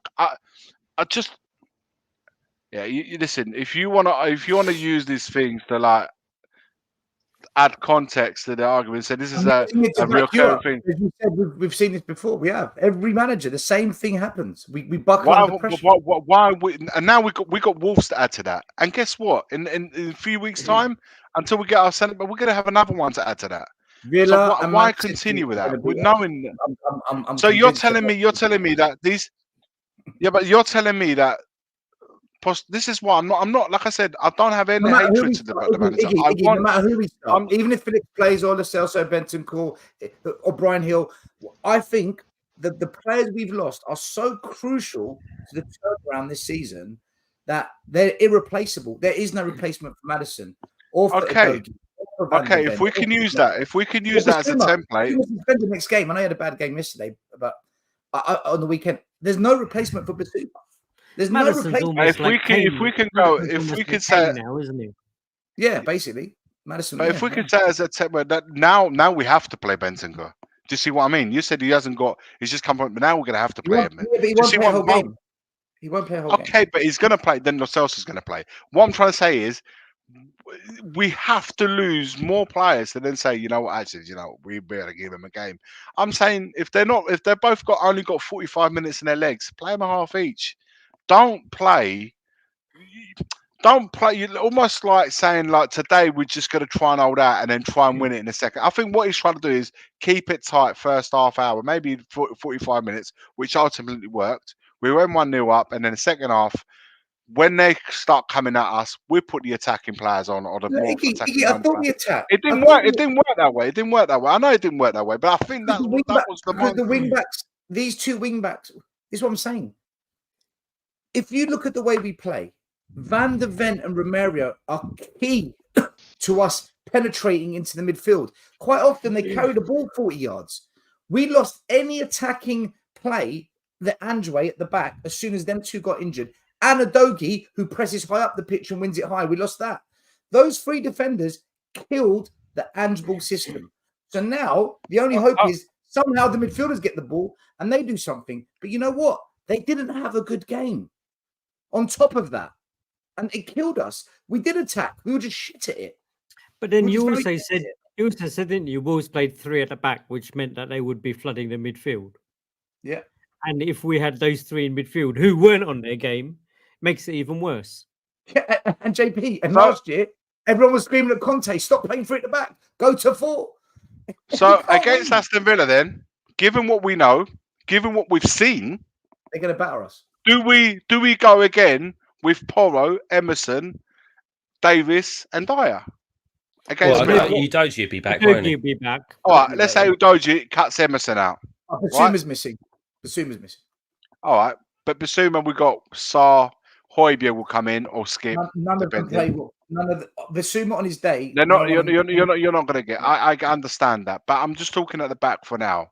Forget the midfield and the full. We can have pulled out of the international team. Apparently, he's got injured. Yeah, but listen, he'll be back. He was 50-50 for the Chelsea game. It's all BS. They all pull it out of the bag for the internationals to be fit for the clubs at the end of this. Can Udogie play next to these centre backs? Because we've seen wing backs struggle when they're playing next to donkeys in the centre of defence. So let's say, for example, Udogie's back against Aston Villa. He plays, Porro plays, the full back spots are taken. Who do you go with the two centre backs? Given what we know and what we've been speaking about all night, do you still go with Davis and Dyer? I don't think you've got a choice. There's no choice. This is what I'm saying. Yes, there's always choice. I would play the kids. I would play the kids, but I know we will fail with them. We will look. Okay, the best way to put it is this. If you were to say to me, what's the percentage of us winning with Darren Davies, I'd say 20%. If you said to me, what's the percentage of winning with the kids, I'd say 10%. I've way with fuck, so I'm going to go with the 20%. So you agree with me then after all of this? I think if when Romero comes back, right? Oh my God. When Romero comes back, I think he may give Ashley Phillips a start. Because he's got that bit of stability there. Yeah. Maybe. But do you know what? Can we do a poll? Iggy, just to say though, moving on from that, if that is the defence, to your point and to my point, I'd expect him to see how bad that was in the middle and change that. Because now we've got no Basuma. Obviously, I imagine Sarr would start. We need to decide who's going to play in Basuma's role, whether that'll be Bentancur or Højbjerg. We know which one's better of those two, but he's got to get someone to take that number 10 spot, not leave it as a low-line defence. It's got to be transitional through there, because if we're not going to attack, what's the point? So and I think when we had a chat on especially Friday, against Villa, because they were literally saying that it should be out of Bentancur and Gio. And I was hoping, I was saying Gio should be picked because he's the creative person. And Iggy wanted Bentancur, right? Listen, guys, but personally for me, I'd move Kulu into the middle, put Johnson on the right, maybe Hill. I know a lot of people don't like him on the left, and put Kulu in that number 10 role. It's then just a case of who do you put behind him? Do you put Bentancur and Sarr, or do you put Højbjerg and Sarr? But you've got to have someone. You can't have all three sitting back, because Villa, like us, play a high line, right? So it's all going to be very, very congested in the middle there. So if you're going to do that, you've got to get that transitionals through there to get through it. Otherwise, what's the point? We might as well just sit back for 90 minutes because that's what's going to happen. Exactly the same as Wolves. Højbjerg's going to start. Davies and Dyer are going to start. I will put money on there. All them three will start again. I guarantee. I personally think you're right, Stel. I think that they will. I'd rather see him put the more creative players in there and maybe try and nab a couple of goals in the first half and then go into that system. But he doesn't seem to want to do that. Nobody feels that there's a possibility. That's what I said on Friday. Would be I wouldn't mind Bentancur coming on at the latter part of the game just to see the game out if we're winning, and we were winning, and he did come on, and we still fucked it up. Honestly, the Bentancur thing, I understand a little bit more. He's just come back ACL. He might only have a half. You either start him and take him off, or you finish the game. I can get. Let's say I can get on board with that. But with Maddison, we play with a recognised number 10, and there's no Maddison, and we cannot play Lo Celso, who's the only other recognised number 10 in a squad. We don't play him. I'm baffed. I'm baffed. I think there is seriously something up with the two of them, Miggy, because there is no. But there's something up with Dyer, JP. JP, there's something up with Dyer because we know. No, I mean, but there's something also up with Dyer. I honestly think if that's true, let's just go with the fact that it is true, and there is an issue with manager and shouldn't even be on the bench. You're telling me there isn't an issue with a manager and Dyer, given that he hasn't featured in any of the 11 games until the Chelsea game. There's got to be something there as well. He's not his cup of tea. It might have been anything personal, but in this case, let's just say neither of those players would be pissed. Dyer would be pissed for being dropped and stuff. Yeah. And like, so neither of these two him coming back and giving his all, right? Yeah, and neither of these two players are Ange's cup of tea. How comes one start and the other one doesn't? You're both in need because the number 10 ain't there. You're Maddison, and your two centre backs are not there, so you have to play them both. If that's the narrative, then surely you have to play Lo Celso because you don't have the number 10. There's no other players. Brian Hill, I don't know, or Kulusevski or something. You have to invent something. You cannot not play with a recognised number 10 when your whole attack or your whole attacking depends on one. Depends on playing one. Number 10 is fundamental to the formation. We haven't had a number 10 for 3 years, and we've been doing but we also haven't had Ange for 3 years, right? But having Ange and his formation and his style of football, that number 10's a fundamental piece of that jigsaw. And that's why we bought Maddison, but he's injured, and now we're hoping. What's the next best thing that we have in a squad that can play in the number 10? And that's what we're saying. Gio is probably the next best thing, right? I agree. But here's the issue, right? He probably will start Gio because Basuma's injured now. I think he's going to go Højbjerg, Pape Sarr, and Lo Celso. He'll be forced to do it now because Basuma's injured. That's what I think will happen.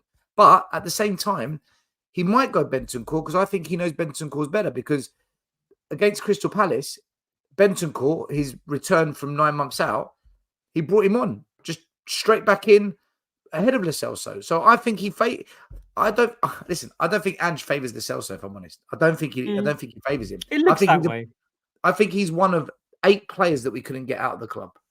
Or we couldn't get them out on loan. Don't include him in the squad because it makes me very angry when I see him on the bench. I'd rather not see the squad. Then I know at the back of my end, the manager don't fancy him. He leaves him at Hotspur Way when you're desperate, and just trains alone. But what's the alternative? You put a kid. Yeah, the alternative is you put an 18-year-old there. You will always. If somebody's not part of your plans, you didn't need him when you had a full squad. Fuck him off even when you're on him. I don't want him at this club. You make it clear. But Richarlison's not part of his plans. He plays for us. He's got to do what he hasn't got issues with him as a. It's not part of his plans. There's rumours now the Saudis are going to buy him in January. Look, I think Ange looks at this squad. Apparently, I think Ange looks at this squad and says, right, you 10 I can work with. You 4 youngsters, I'm going to bring you in. I'm going to phase you in at the right time. And you 10, I've got to get you out, right? And I think Mourinho did that. I think Conte did that, and Poch said it. Painful rebuild, right? This now is the painful rebuild. We hope, right? We hope. But whilst they're still here, he's got to use them because he hasn't got a choice. Okay, use Lo Celso. Use him. Use him. I think he will. I think next game he will. But he wasn't going to do it this game. Then you put him on. No. But then you put the player under pressure to perform in front of his own fans at White Hart Lane, and let us decide if we're going to get on his back. If he picks him and says, if he picks him and he doesn't respond, they decided 2 years ago. But what I'm saying is, if he plays Lo Celso, which we all kind of agree that he should play, that Maddison's out, he should play. If he then goes out there and gives us a fucking stinker of a game, then I say, do you know what, Ange? Fuck him off. Play Højbjerg there. Play 3 defensive midfielders there until Maddison's back, because that guy is just a waste of time. Or look into Kulu or maybe Brian Hill. Do something else. Just don't put Lo Celso there, because he's proved it yet again. He ain't the one. Then do you see what I mean? That I can only go by what I see still. I don't know what's going on in the background. I'm not in the change room. I'm not around this. I don't know. But I have to see it. This is the only thing I can go on what I see. I hear what you're saying. I just can't swallow, right? I just can't swallow. As soon as easy. TMI, but okay. What I can't swallow is that. Don't say it, man. You still saying it. Listen, you're Ange out. I'm not Ange out. You're the one who said it, not me. I didn't say it. You're saying it. I'm saying stop saying it. It's too much information. You see this tweet? Time to question him, perhaps. 2 very poor results, struggling to beat. No. This I don't agree with. I don't agree with still. No. But your comments feed it. Your comments feed it. Look at this one. No. Come on, that's not fair. That's not fair. You're saying that I'm feeding people to go against Ange to want him out. We can't say nothing then. Come on, man. I'm not saying that. I never once said Ange out. We say that won't feed it. No. You're saying not to feed into it, not to question the manager. Or not to question his selection. No, I'm not saying that. But I'm feeding to that, according to you. I'm feeding to that. Yeah, I think you are. How? I do. So, because I questioned it. Because I questioned it. Because you're questioning at the wrong moment. When I'm not going to fucking question it when everything's right, am I? Because... No, you can, because we all did it in the Carabao Cup. When all the players were fit, he dropped 9 of them and cost us the cup. And all of us criticised him, saying, no, hold on a minute. What the hell was that about? Now the injuries have kicked in and the suspensions and the team's collapsed. His suicidal highline against Chelsea cost us. I never said that. The team selection's wrong. I never said that. Some fans did, right? Yeah, but you can't project what other fans are saying on us. Yeah, but things that are being said on this show are feeding into the things I'm seeing online. It all links. This is but how's me? This is the part. It's frustrating now, man. I'm really getting frustrated because how was me? Be like, yeah, go on. Okay. But how's me questioning a couple of players that he played on Saturday? Questioning him as a manager of Tottenham Hotspur. I'm not saying he should be sacked. I understand the moment. I totally understand the moment. I do. But I'm saying even with the dross that you got. You can't present me with Dyer, man. You just can't, because I can't see this anymore. He would know that, man. He would know that. Fair enough. But that's what I'm questioning. Why would you present that? That's fine. But by saying that, it feeds into the fans that are now doubting this guy. And I'm seeing it online. But by playing him, it also feeds to the fans. Actually, Dyer's not actually a bad player to keep playing. He's actually did all right on Sunday or Saturday. Davis done all right as well. He's like, it could feed it. Actually, do you know what? Maybe these 2 guys have still got something to give in a Spurs shirt. But we all know their shit. It feeds those fans as well, because I've seen those tweets as well. Iggy, you're right, but that's why I don't make those comments. You did make the comments questioning the players. Not me. Listen, me. I stand Davies. I think that we should question. But we should be able to question this decision. That doesn't mean. Listen, I can question you, but that doesn't mean I have any. We're on our knees, though. The club's on it. This injury situation is so bad. Like, it's not Ange's fault that we've got this injury crisis, by the way. Exactly. Right. It's not. Well, I'm not we blaming know him for though, that. still. Surely intelligent people should be able to understand what I'm saying. We're in a crisis. We're in a crisis, right? And we are thinking about questioning the manager managing the crisis when we've seen these same players screw us over year after year. Bring on whoever you want. Exactly. They've seen them screw us over year after year after year. Why would you present that with me, knowing that? We have not. Why would you present me with something that I know that doesn't work? Ange hasn't That's the seen part. that again. Ange hasn't seen that. Ange, yes, he was a manager during that.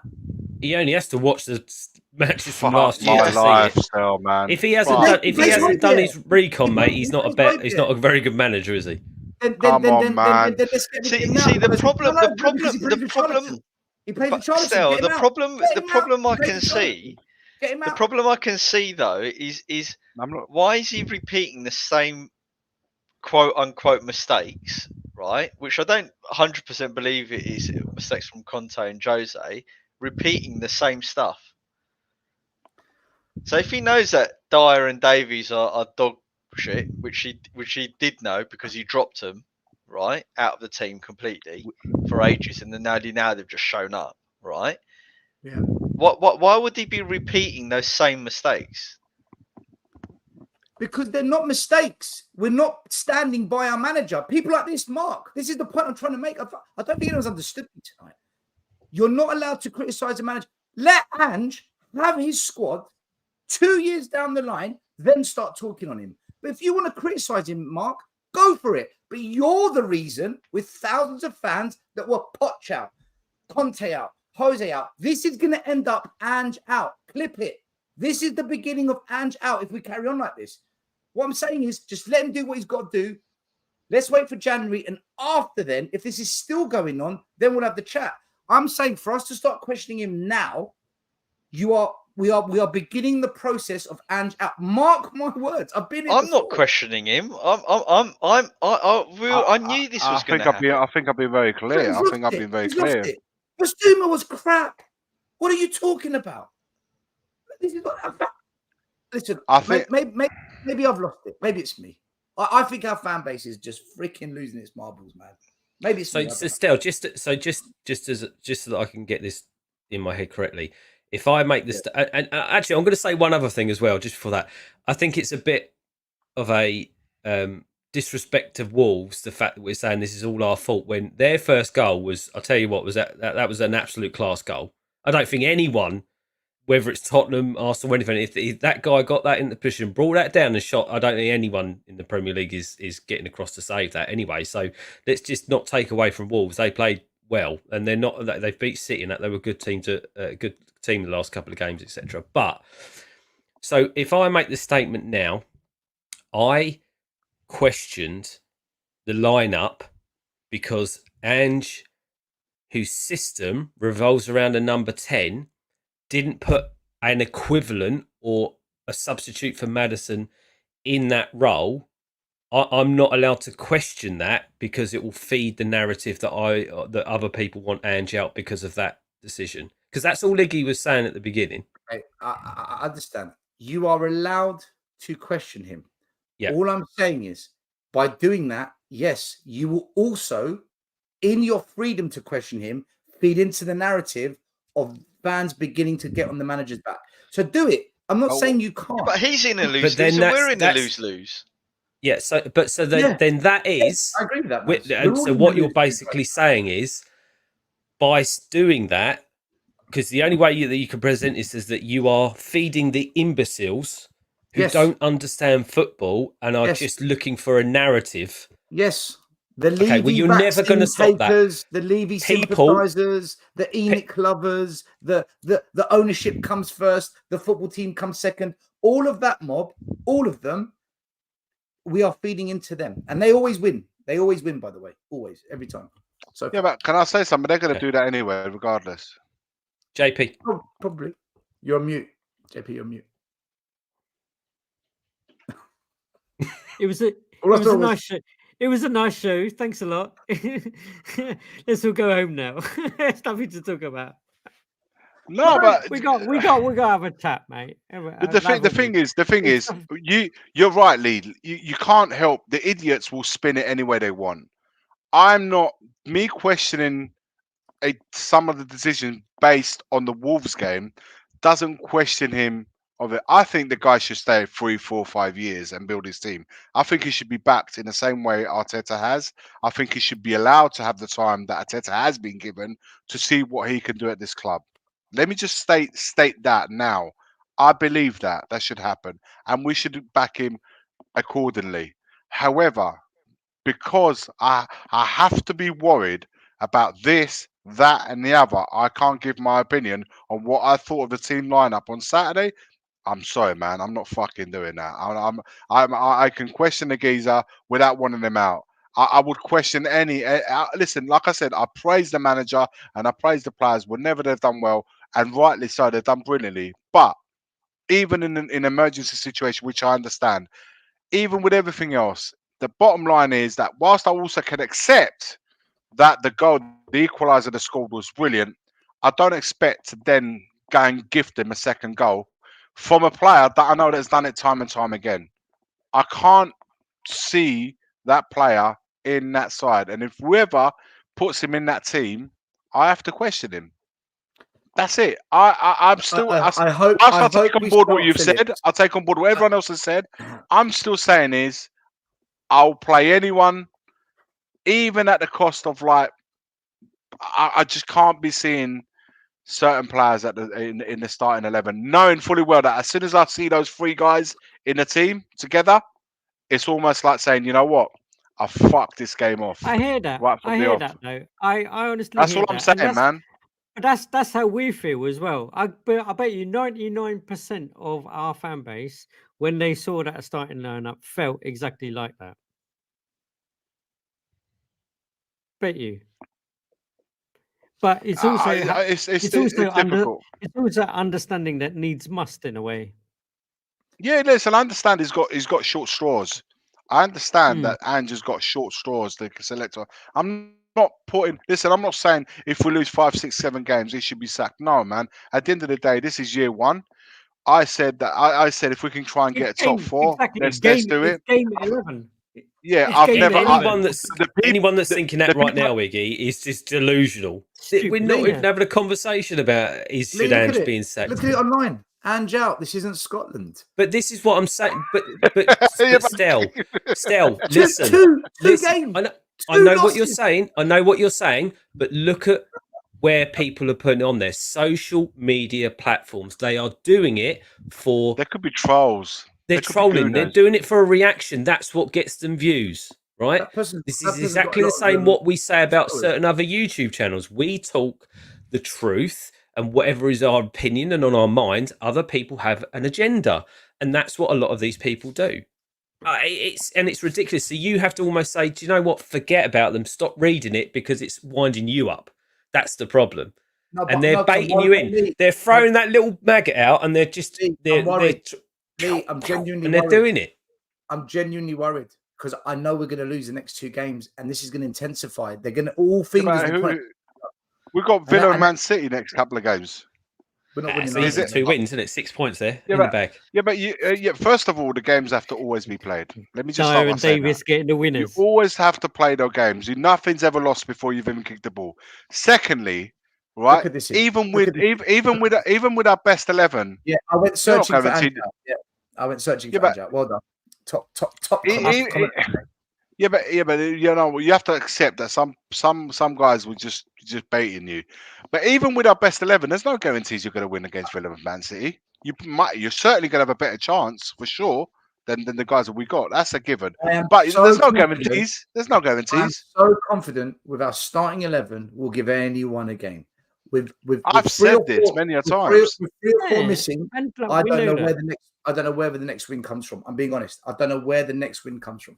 Honestly. Yeah, but do you know what?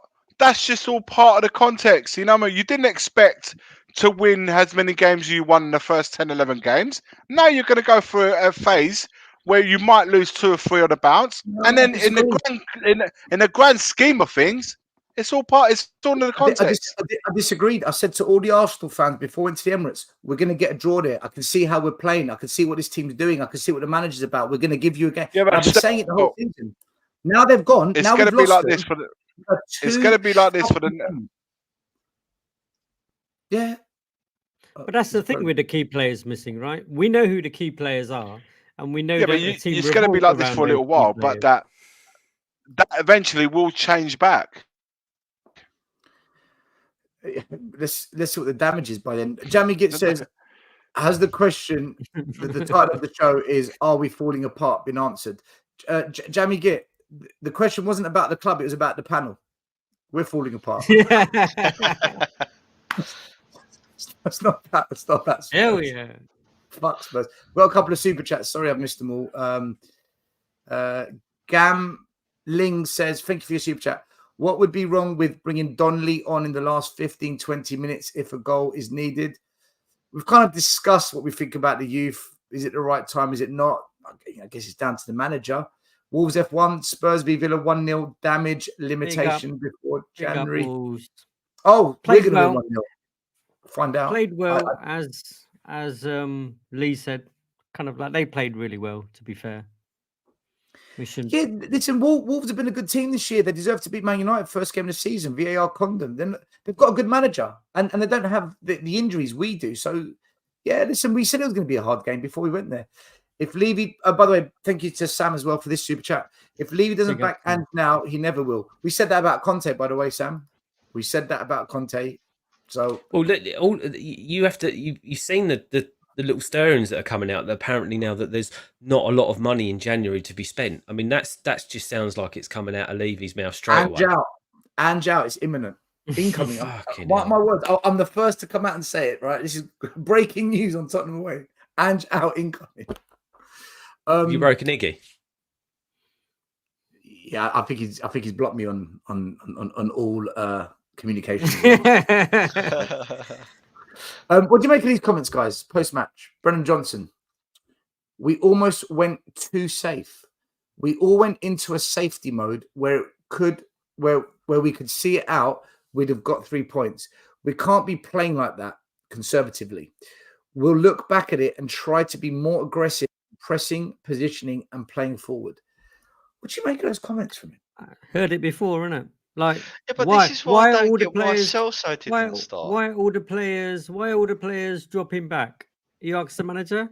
I don't know why. I don't tell him to. I tell him to go and. But this is why the Celso should have started.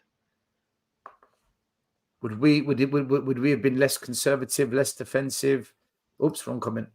What were the words he said? Were too safe. Safety mode. Too conservative.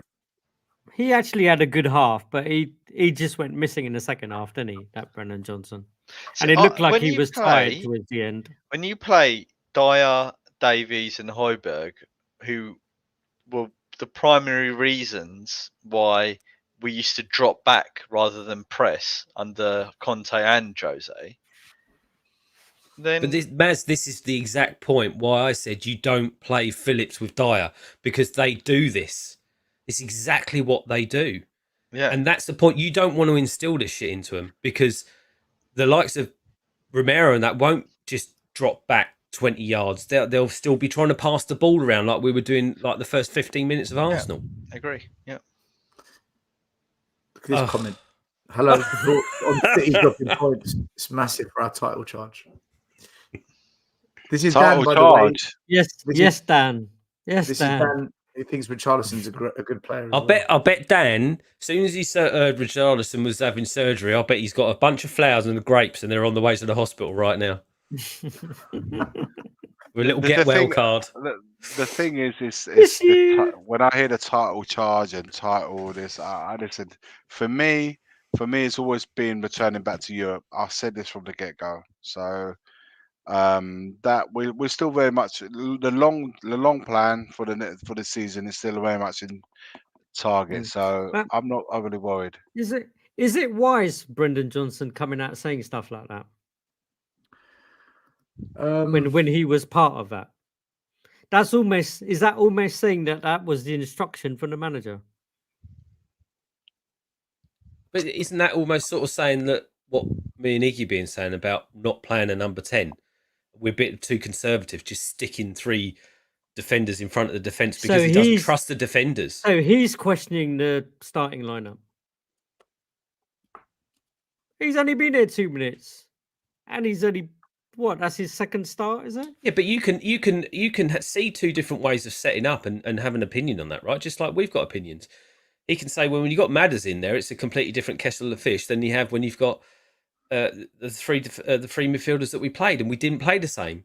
We didn't play with the same kind of progression through the lines. It didn't work.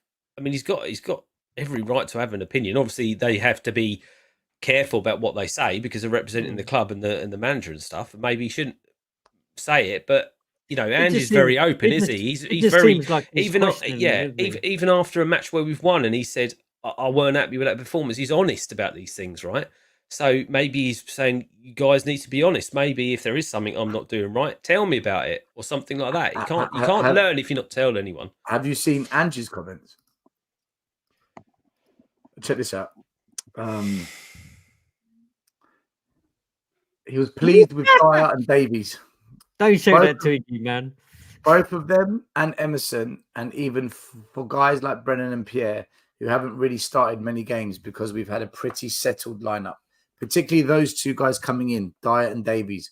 I thought their commitment, their endeavour to play our way was there for the whole game. They held out in the end. I think you could see they were feeling towards the end. They were feeling it towards the end, but they didn't let their performance levels drop. For the most part, Wolves didn't have many really big chances. I think Vicario had 1 or 2 saves to make, but obviously at the end there, I think their first goal was a really good goal and probably ran out of steam in the last few minutes. Wolves, particularly with the crowd behind them, were able to lift themselves. Stel, listen to me. Question. You let us argue for fucking 2 hours, right? Saving that to the end. Yeah, just because he said it. I just fucking can't, man. I can't. And you're saying don't criticise the manager? To question anyone, though. I'm not like, because that might set people off. I can't question anything now. I mean, does he have to say that? You can question whatever you want. He has no choice. He has to play them. But does he have to say that at the end of the game? He does if he wants them G'd up for the next game. Does he really have to say that? Does he? Is he really got to say that? I'm lost for words. He's got to play them. He's got to play them because we're an emergency. And you think, you know what? He's got to play them. And we can argue he shouldn't have played them. But at the end of the game, does he have to say what? I mean, all of that. Does he have to? Still, what do you make of that, man? Do you question him for saying that? Right. So I learned about Ange after the Chelsea game that he doesn't mean everything he says. I'll give you an example. He said.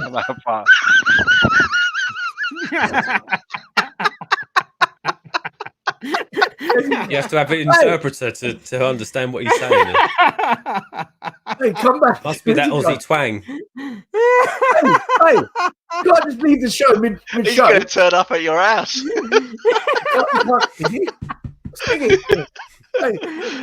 we're doing a live show, mate. You can't just walk off the stage. Hot timer. Are you 2 mates? Are you 2 mates? Do you lot have some sort of relationship that we don't know about? Because you know what he means, what he don't mean. Is he told you, oh, I'm going to play Davis and Dyer? I don't really mean to play them, but I'm going to do it anyway. No, what? I'll tell you what I take from that, right? Fuck. They will both be gone in the next year, right? They won't be at Spurs. He don't want them. But he's got to keep the confidence levels up for the team because he's, like I said, he's going to start them next game. So he's got to make them feel like, you did all right. Listen, Ben Davies, as some of you said, did quite well, right? So he wasn't lying about that. I thought right, he did so he's all not right. lying about that then. The Dyer thing is absolute bollocks. But in his head, he's got to keep them in a good place because he's going to need them for the next 3-4 games. I'd laugh if both of the players just looked at him saying that and went, Nah, man, I was shit today. Listen, He's lying.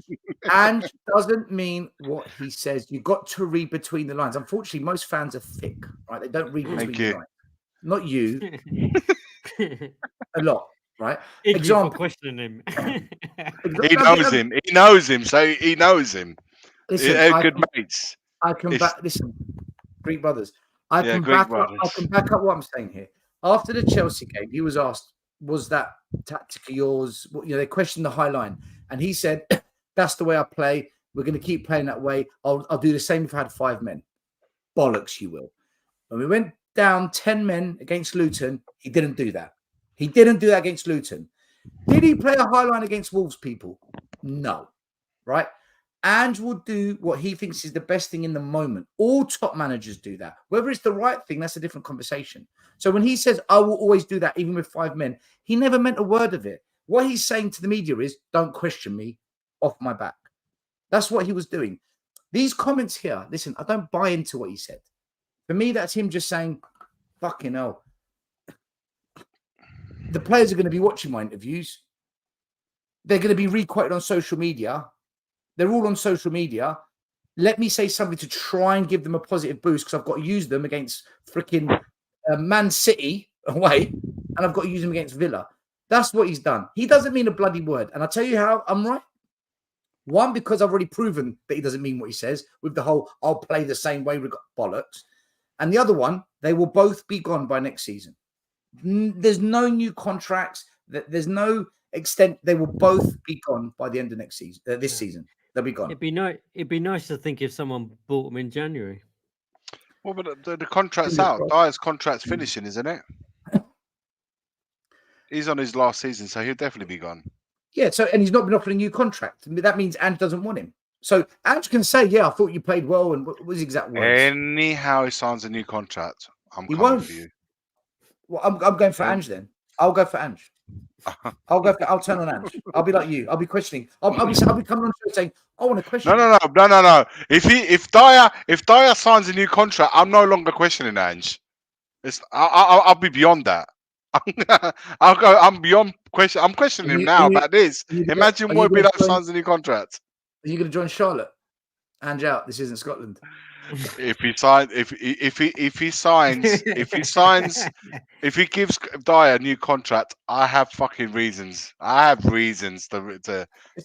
I'll be behind you, Iggy. I'll be right behind. Do you remember Conte Mourinho, where they'd be asked about players? Mourinho threw Dele Alli and Ndombele under a bus, and the whole fan base turned on the manager. You don't do that in public, blah blah blah. And then Conte was questioning the whole club, and everyone's like, "Oh, he's disgraced us."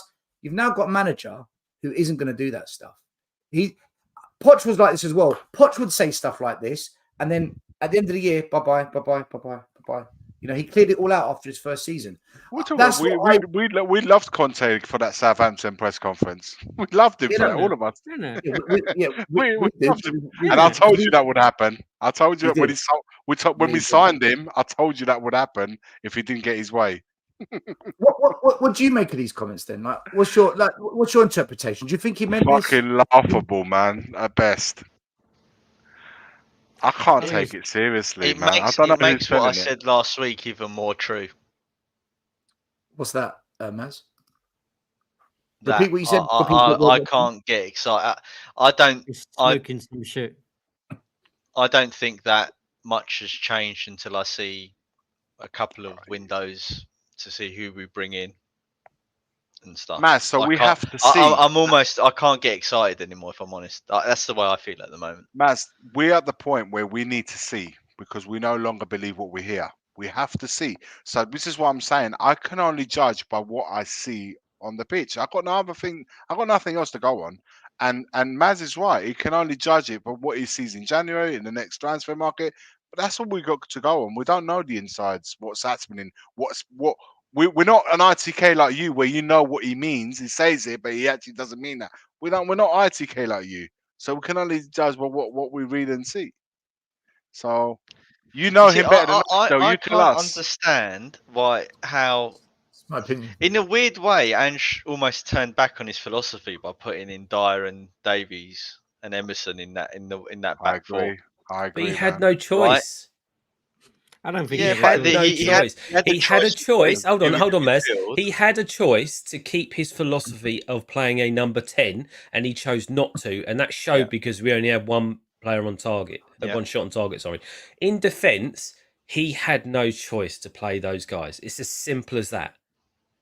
He had no choice. Lee, my questioning wasn't just the defence. I always said it from the beginning. I questioned the two that he played at the back, yes, but it wasn't. I questioned the fact that he didn't play number 10. I questioned that as well, man. Yeah. I did say that I wasn't happy. That's the only thing happy. I questioned on the day was the number 10 thing. Not if we're going to beat teams by scoring more goals, don't take away someone that can play that role. Yeah. Creativity, exactly. 100%. 100%.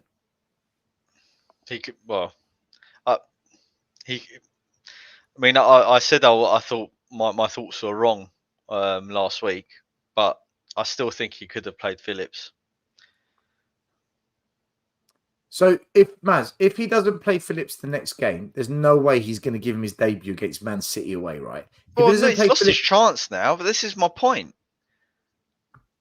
He's lost his chance. He had a chance to play the boy and get a free hit against Wolves, but now he can't play him because he's putting him up against City and whoever else we're playing. Villa and City. Villa, that's it. Yeah, you're not putting him up against. You're not playing Dyer and Phillips against Ollie Watkins at the moment. The form that he's in. Not a chance. Also, you're playing against Villa and City. You have to win against Wolves. You have to win against Wolves because you know City and Villa and Man City are going to be tough ass when it's counting. I just think I don't mean this for disrespecting Wolves. I hope it doesn't come across like I'm disrespecting Wolves, but if you put them alongside Villa and City, out of the three, you're looking at we should get a result. And given how the game went with only a few minutes to go, we should be seeing that game out. Even though Wolves had played well and missed a lot of chances, I think they say that we only conceded 2 chances to Wolves. No, I think they had a few more chances to score. That was a lie, by the way, because Wolves did create a lot and just didn't take their chances. And I think that's ultimately, if they don't sort that out, that's going to let them down during the season because they create a lot, but they don't score a lot. So when you look at that and you look at the 3 games coming up, out of the 3, you think we've got to win at Wolves, man. We lost at Chelsea, we've got to win at Wolves, and then Villa and City, we'll see. In reference to Dorrington, right, playing, Dorrington's playing in an attacking side, right, currently, the under-21s. Yeah. Right? They all play the same as the first team, yeah. Right, so there is an option, isn't there? Yeah, that doesn't mean he's ready for this. That's a big jump, though, isn't it? It's a massive jump. Creative person. Well, but we brought in Dele Alli from Milton Keynes into the Premier League. Dele Alli was a first teamer playing week in, week out. He shot in the FA Cup against Man United. He was ready, man. He was ready. Yeah, the difference with Dorrington playing in the under-21s, in front of 200 people on a Thursday night is a bit different than playing in front of 60,000 fans who are on your back if you do something wrong. It's a slightly different situation. There's a lot less against pressure. Liverpool. We were desperate, weren't we? We had no. I think that was needs must as well, though. To be fair, we're desperate, but not to this level. We've still got 2 centre backs. Listen, do you know what it is? I think our despair for Eric Dyer is so immense that we would take anything, a cone, a lamppost, a German Shepherd, anything ahead of him. But a manager, the manager doesn't have that level of hate. I think you're right. I honestly think you're right. We hate him. We just hate him. We can't stand him anymore. It's true. But managers don't look at it that way. They're thinking of what's my best percentage of getting a win, and he probably thought this was the best way. I'm just. Do you know what has just come into my head? And hopefully he's learned. I think I might go on holiday when we play Man City because could you imagine? They're going to batter us. Dyer against Haaland. Jesus Christ. This is it. This is it, Lee. Though This is. I mean, Romero had him in his pocket last game, but Dyer, he's going to need a fucking black bag, isn't he? Davies for pace is going to get rigged. Porro against Doku is going to be like. Oh, that's not even worth worrying about. It's going to be like the hare and the turtle. That. Doji Listen. should be back by then, right? Is Doji back the next game? Yeah, Udoji's back next game, as long as he's not injured. But he's on the left. He's up against. Who's on that side? Grealish. He's against Grealish. No. I'd put a Doji in the centre with Dyer and stick Emerson on the left. The guy desperate getting. You got to try anything, mate. We can't repeat the mistakes of the past. We got to just like mix it up a bit. Can I be honest with you guys? Right, there is a way we can get through all of this. There is a way we can get through all these games. There is one way we can do it. There is one. Turn up. Oh, listen, not turning up in the game. I don't think we can use the COVID. Play the kids. Play the kids still. There's one way. There's one way. Play the kids. Don't bring up that old shit. Listen, right now, that's what you want. Right? Maybe we should play the kids. Look, there is one way we can get through this, but fans will lose they'll lose their shit if we do it. They'll lose their shit. And that is to go into a Conte low block. Yeah, 5-3-2. And the back five will be Dyer, to his right Emerson, to his left Davies. Conte had Kane. That let in 68 goals, man. Right. So they're on back three. Right, with the Doji as a wing back and Porro as a right back, which is fine. And then whoever else. Yeah, but those two goals I'm not frozen. I'm just trying to process what you've just said, and it's those two goals. No, those two goals that Wolves scored, they don't split through the lines in a low block. But the problem is, if we go into a low block, are we going to sit here and watch 90 minutes of just out and out defending with the occasional long ball counter attack? We're going to lose the plot. Anything Dyer does splits the bloody line. He split it 63 times last year. You cannot play Ange ball without technical players in every position, and we don't have them anymore. We've lost it. We've lost the technical element of this team. What Romero and Van de Ven give this team from a transition perspective is immense. Absolutely immense. Saliba does the same for Arsenal. Zinchenko does the same for Arsenal. We've lost all of that shit. And on top of it, we've freaking lost the most creative talent up top when we do get it there that creates that final bit of magic. It's like, I don't see it. There's always a way, right? Maybe we beat Villa, maybe, right, in La La Land. But Man City, I think we are going to get an absolute tonking. Like, I don't see a close game in the slightest there. It's at their place as well, isn't it? Yeah, exactly. And we do, but we win there once or twice. Let's make it out. At home, we own them. At their ground, I mean, last year, we'll beat Villa at home. We'll beat Villa at home. How do you think? Can you explain this to me? Right? In fact, let's get into it. Because we've got Davies and Dyer at the back. No, you're taking the piss. Okay. No, we'll beat Villa at home and we'll lose to City. I think we'll get 3 points out the next two games. Right, look, there we go. So we've got Aston Villa next. Our home what does everyone think about Villa? Who thinks we're going to beat Villa or get a point? Personally, I think it's. I think Villa have got. They're doing too well up front for them not to score goals.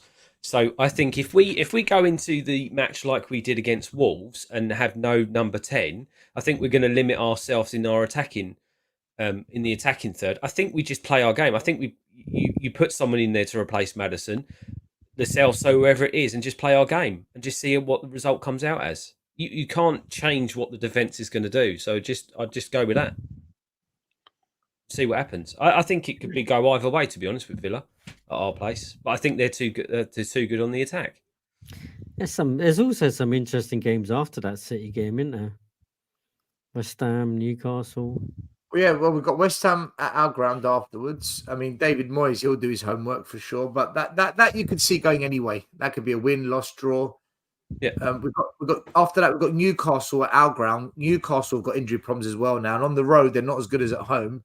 But and they got beat by Bournemouth. Yeah, 2-0. Did you say that would be a 3 points all day of the week in most teams in the top 10? The reason why I think Newcastle is doable also is because 3 days later they've got AC Milan. And the way Newcastle are going, I think that AC Milan game will decide whether or not Newcastle stay in Europe or not. I think that'll be a European decider for them. So they'll have one eye on that, which means we might we might do something. And Romero's back by then as well. Forest, I wouldn't. With the way they're playing, that could go either way because I think the last couple of games they've played. They're playing really, well at really the moment, well. aren't they? Yeah. Even Everton. After that, Everton, Sean Dyche he's getting a tune out of them now. They've become Sean Dyche. We don't like playing against Sean Dyche teams. Right. And then you've got Brighton away. Brighton's a bit of an enigma, right? We said that they were going to be one of the teams up there, and they seem to be not really gelled. I think Europe's as done much it for this them, season, have they? I mean, They've they've not got won 4 draws and a loss. They've not won Europe's giving them a big kick in the teeth. That one, I think. Yeah, and I think the players that they've lost has not helped either. And then we've got Bournemouth. So again, that one could go. That's in the balance. That could go either way. I think with some of the results they've had. So look, when you look at Villa away, Villa at home, City away, West Ham at home, Newcastle at home, Forest away, Everton at home, Brighton away, and then Bournemouth at home before the transfer window opens. That's 1, 2, 3, 4, 8 games, 24 points. How many points realistically are we saying we're going to get? And by the way, that's on the assumption that we don't get any more injuries. I think 7 of those games are in the balance. I think Man City one is the 100% definite loss at their ground. I think the other ones are in the balance depending on what happens to those teams before the games and where we are, as you say, with injuries. I think they're manageable. I don't think they're 100% apart. I would say the only one I would say to expect 3 points from is Bournemouth. Other ones, depends what happens on the day. So out of 24, what are you saying then, Lee?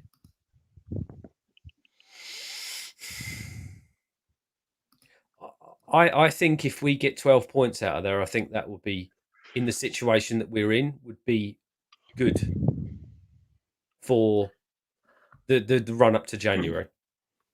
I ran a poll on YouTube tonight, okay, and we've had 350 votes. And the question was, in the next 4 games, Villa, City, West Ham, Newcastle, how many points do you think we'll win? Between 10 to 12, 7 to 9, 4 to 6, or 0 to 3? The overwhelming answer was 4 to 6. So what you just said probably stacks up then, because that's another 4 games on top. What did you say, Lee? 10? About 12 points. I reckon we can get about 12 points. Right. So as I say, this depends what happens on the day. This is all we foresee, but we never know what's going to happen on the day. Yeah. Ifs and buts till then, isn't there? Does anyone disagree with that on the panel? Does anyone disagree that we're probably going to get between 4 to 6 points in the next 4 games and between 10 to 12 in the next 8 games? I think to try and predict the next 8 games is tough. Listen, Iggy, you know Van der Ven's out. You know Madison's out. Yeah. You know for the next 2 games we've got no. I can't see. Romero. I think we'll be Villa at home, and we'll lose. Now you're asking me what I think will beat them at home, fair enough. And I don't think we're going to get a result at City, but also you have to look at it how we come away from that. If we come away with broken bones, there could be repercussions from that, not just losing at City, but also the repercussions for the following games. We have to come away with something, in a sense of, even if it's not the 3 points, we have to come away with our dignity intact. If we come away with it with broken bones, then the following games are going to be tough, because there will be an aftermath from that. So I don't want to look beyond that, because anything more than that, it literally is like you said, you don't know what's going to happen. It's not just us guys that will get injuries; other teams might get injuries as well. So things can change. Newcastle, they've got injuries now, but by the time we face them, they might have all their players back, because it's still quite a bit away before we play Newcastle. West Ham's, when's it ever easy to predict that one? So you never quite know what kind of West Ham team you're gonna meet in that moment. Although derby, it's always a derby, isn't it? So with them, so I think win against Villa, I think defeat against City. After that, I'm not too sure. It's too far ahead to predict. Matters, JP? I'm not confident. I think we're pinning all our hopes on Dyer and Davies having good games. If they have good games, then yeah. If they don't, then no. Nah. Then nah. And another Yeah, consideration as well is we need Gio or Bentancur in the team. We need that. We need an attacking midfielder or some sort of Ball carrier. midfielder to bring the ball forward. As Lee said, you know, to that link play as well. Guys, has Madison been ruled out for however long, like to the new year? Is that a fact? Yeah. yeah. He's out till January. So is Van de Ven. 2 months. He's Ligament. out till Ankle January. Is ligament that they've damage, actually said he's out till January? Yeah. That's what Ange said. Yeah, it looks like both of them are January returns. Like Van de Ven, I knew. I wasn't too sure of Madison where we sat. I mean, with that. kind of like Madison. I think like I kind of heard people say in the past he's able to recover quicker from injuries than other players have been. But we also know our medical team, right? And like they're not the best, so it's possible back into December, but I think it's probably January to be fair. And let's see, because also in Jan, don't forget we lose like Sonny and stuff. Papasa, Basuma. Do you know what? I don't know what game I was watching the other day. Someone went down injured, and he was struggling. He died. Sorry. Did that player pass away? He died. No. Did you see that? No. There was a game somewhere, and there was a midfielder. I don't know if it was Turkey or somewhere, and he just collapsed on the floor. And apparently he had a heart attack. Freaking hell. Well, they escalated quickly. Yeah. Geez. Sorry, Well, I thought. But I think you're talking about the match yesterday where one of the players went down holding his hamstring, and it was like, oh no, his hamstring's gone, and then all of a sudden he's got up and he's running around again, and he played. I think he played No, because JP, no, it was to do with that. It was because JP mentioned about a medical team. Like the other night, I was watching and someone went down holding their leg, and he couldn't quite walk. He was hobbling. It wasn't broken, just something had pulled. And on came a stretcher, and they took him off. And it just made me think. When I was at White Hart Lane and Van de Ven pulled up, no stretcher. It's like, where's our medical team on there? Stretch him off the pitch. He can't walk, and he's having to hobble around the whole pitch off. And I don't get it. That's basic. It's like it just made me think about that game. So yeah, that medical team, they're fucking useless, aren't they?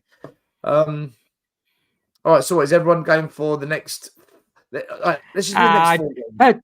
I would say ask me when everyone comes back from the international breaks. But as it stands now, I'd say Villa's a loss and Man City's a loss. Does anyone think we're going to beat Villa, or is it just Iggy? I think we can beat them. Do you think we will, though? So now you put me on the spot. I think we can beat them. I don't think we will. I think at our ground, and if we play that replacement for Madison, whoever it is, Kulu, Lo Celso, and we play our football, yes, I think we can. I think we beat them at our ground. If it was at Villa Park, I'd say maybe not. I think the thought of no Basuma in the middle, Højbjerg holding mid, Davies, Dyer, and Chickenhead at the back. Chickenhead. Well, he won't be though. Chickenhead won't be at the back, will he? Because Udoji's back. With Diaz, Diaby, Ollie Watkins, McGinn just running at us. I don't know. I don't see good things. You never know. Football's funny like that. Maybe we do beat them. If we do, it'll be great for a bit of boost and a bit of confidence. Do you know there's players on a free transfer? They've got no clubs, no agent. They've got no. They're not affiliated to anyone. They're literally free agents looking for a club, and they can sign right now. There's people like Jerome Boateng, who hasn't got a club and is not attached to anyone, and they can be signed in a matter of hours, just pay their wages, and they come to the club. Why not sign players like that? Yeah, I don't think we can do anything until the transfer window comes. But No. You can sign them now because they're not affiliated to any clubs. So you can sign players that just need to go on the books. You can get them. Can they be registered in the team though? Hmm. They can. I've always wondered that. To be honest, if someone hasn't got a contract, like if they haven't got a contract with any team, They can sign with anyone. that's what you mean, right? Yeah. Yeah, I think there's a cut-off point, but I think you can sign someone now. There you go. Jesse Lingard is another one. Yeah. There's a few out there. I don't know if they Jesse Lingard has signed for anyone, but I know not long ago I read about Jerome Boateng. I do not want Jesse Lingard, another donkey, joining the rest of the donkeys at this club. I mean, I can't. Richarlison's out for a month, isn't he? He's out. Yeah, till no one's bothered about that. December, yeah. That's the truth. No one's really bothered about that. Can you believe it? Like, it's like, well, let's say a season and a third, or season and a quarter, and he's constantly injured, and he's scored. Why was now a good time for him to go and do what he had to do? Why is because he now knows that there are players that are going to get their jump ahead of him. That's why. Now Johnson's back. Hill's coming into the team, although he might not be that good. But as a player on the left, they're more suited to that role than him. So it's a good time, right? It's a good time. Guys, we're going to wrap it up. That was an interesting show, to say the least. Can't wait for the next one when we play Aston Villa. We got plenty of time from now till then. We'll still be doing a show every week, guys, even though there's international breaks. There'll be shows going on during the week as well, whatnot.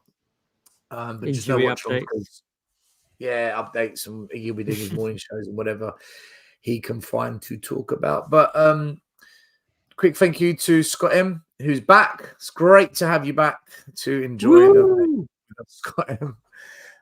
Della Spurs, thank you for the super chat. Vaz, big up to you, my man. Gambling, thank you as well. Wolves F1 as always, and to Sam, thank you each and every one of you. Thank you to the panel, Maz, Lee, JP, and Iggy. You can have your final words. JP? We are where we are. We just need to grin and bear it. It's. I think in all honesty, do you know what? It's game 11, right? Let's keep our heads for now. I know we had a fantastic start. We're not going to win the league or anything like that, but it's only game 11 into Ange. So there's plenty more excitement and fun to come once we get our players back. Iggy? Just remember, guys, you can question things. It doesn't mean you want anyone sacked. Good night. Fuck my Lord. You know when Ange made those comments, you said, did he have to say that?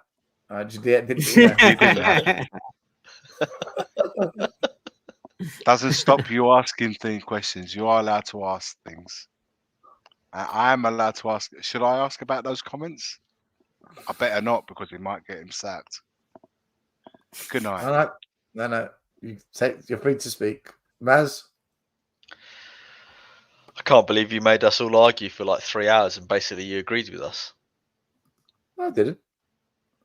Play the youngsters. He even brought up try them out now. He even brought up the old matches. Yeah, brought up the old matches to prove our point in that team. Brought up these scandalous comments from Ange. You fraud. I'm trying to make you guys understand why Ange does what he does and how we as fans, we just think different. That's anyway, Maz. You're no. Anyway, to wrap it up. Look, JP's right. It's 11 games in. It's not the end of the world. There's still a hell of a lot of the season to play. It is disappointing that what we predicted at in the summer has come to fruition all in one go.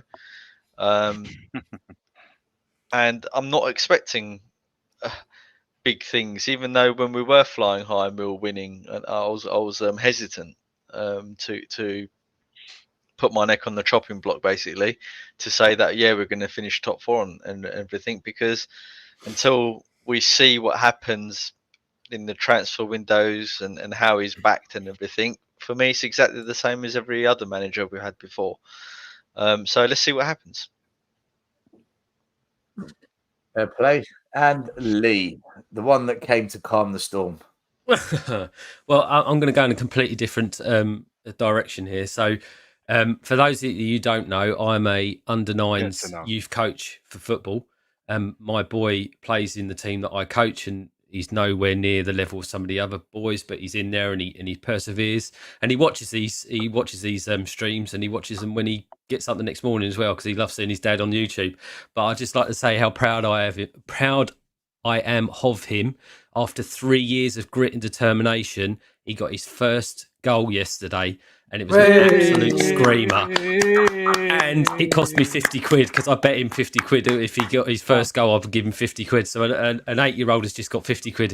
He's sitting in his account. He's rubbing his hands together. But I'm so proud of him. He hasn't stopped. And he finally got his goal. So big up, Dexter, if you're watching, mate. Thank you. Big up, Dexter. Dexter. Can you play centre back for Spurs? Yeah, can you play centre back or left back? Well, he's about 3'2", so well, you know, but he can put a tackle in. So he's already got one up on Dyer. So there you go. Bet he can read the game better than Dyer as well. Yeah. Well done, Dex. Big up to Dexter. Iggy, can you say hi to Ellie's Cypriot sister Sophie? Hi, Sophie. There you go. There you go. Stelios, your final words. How would you like to wrap this up? Me, no words. No words. If I And Chad, this is Scotland. That's your words. The first game we look for, Robbie. Tottenham away. When we got Tottenham away.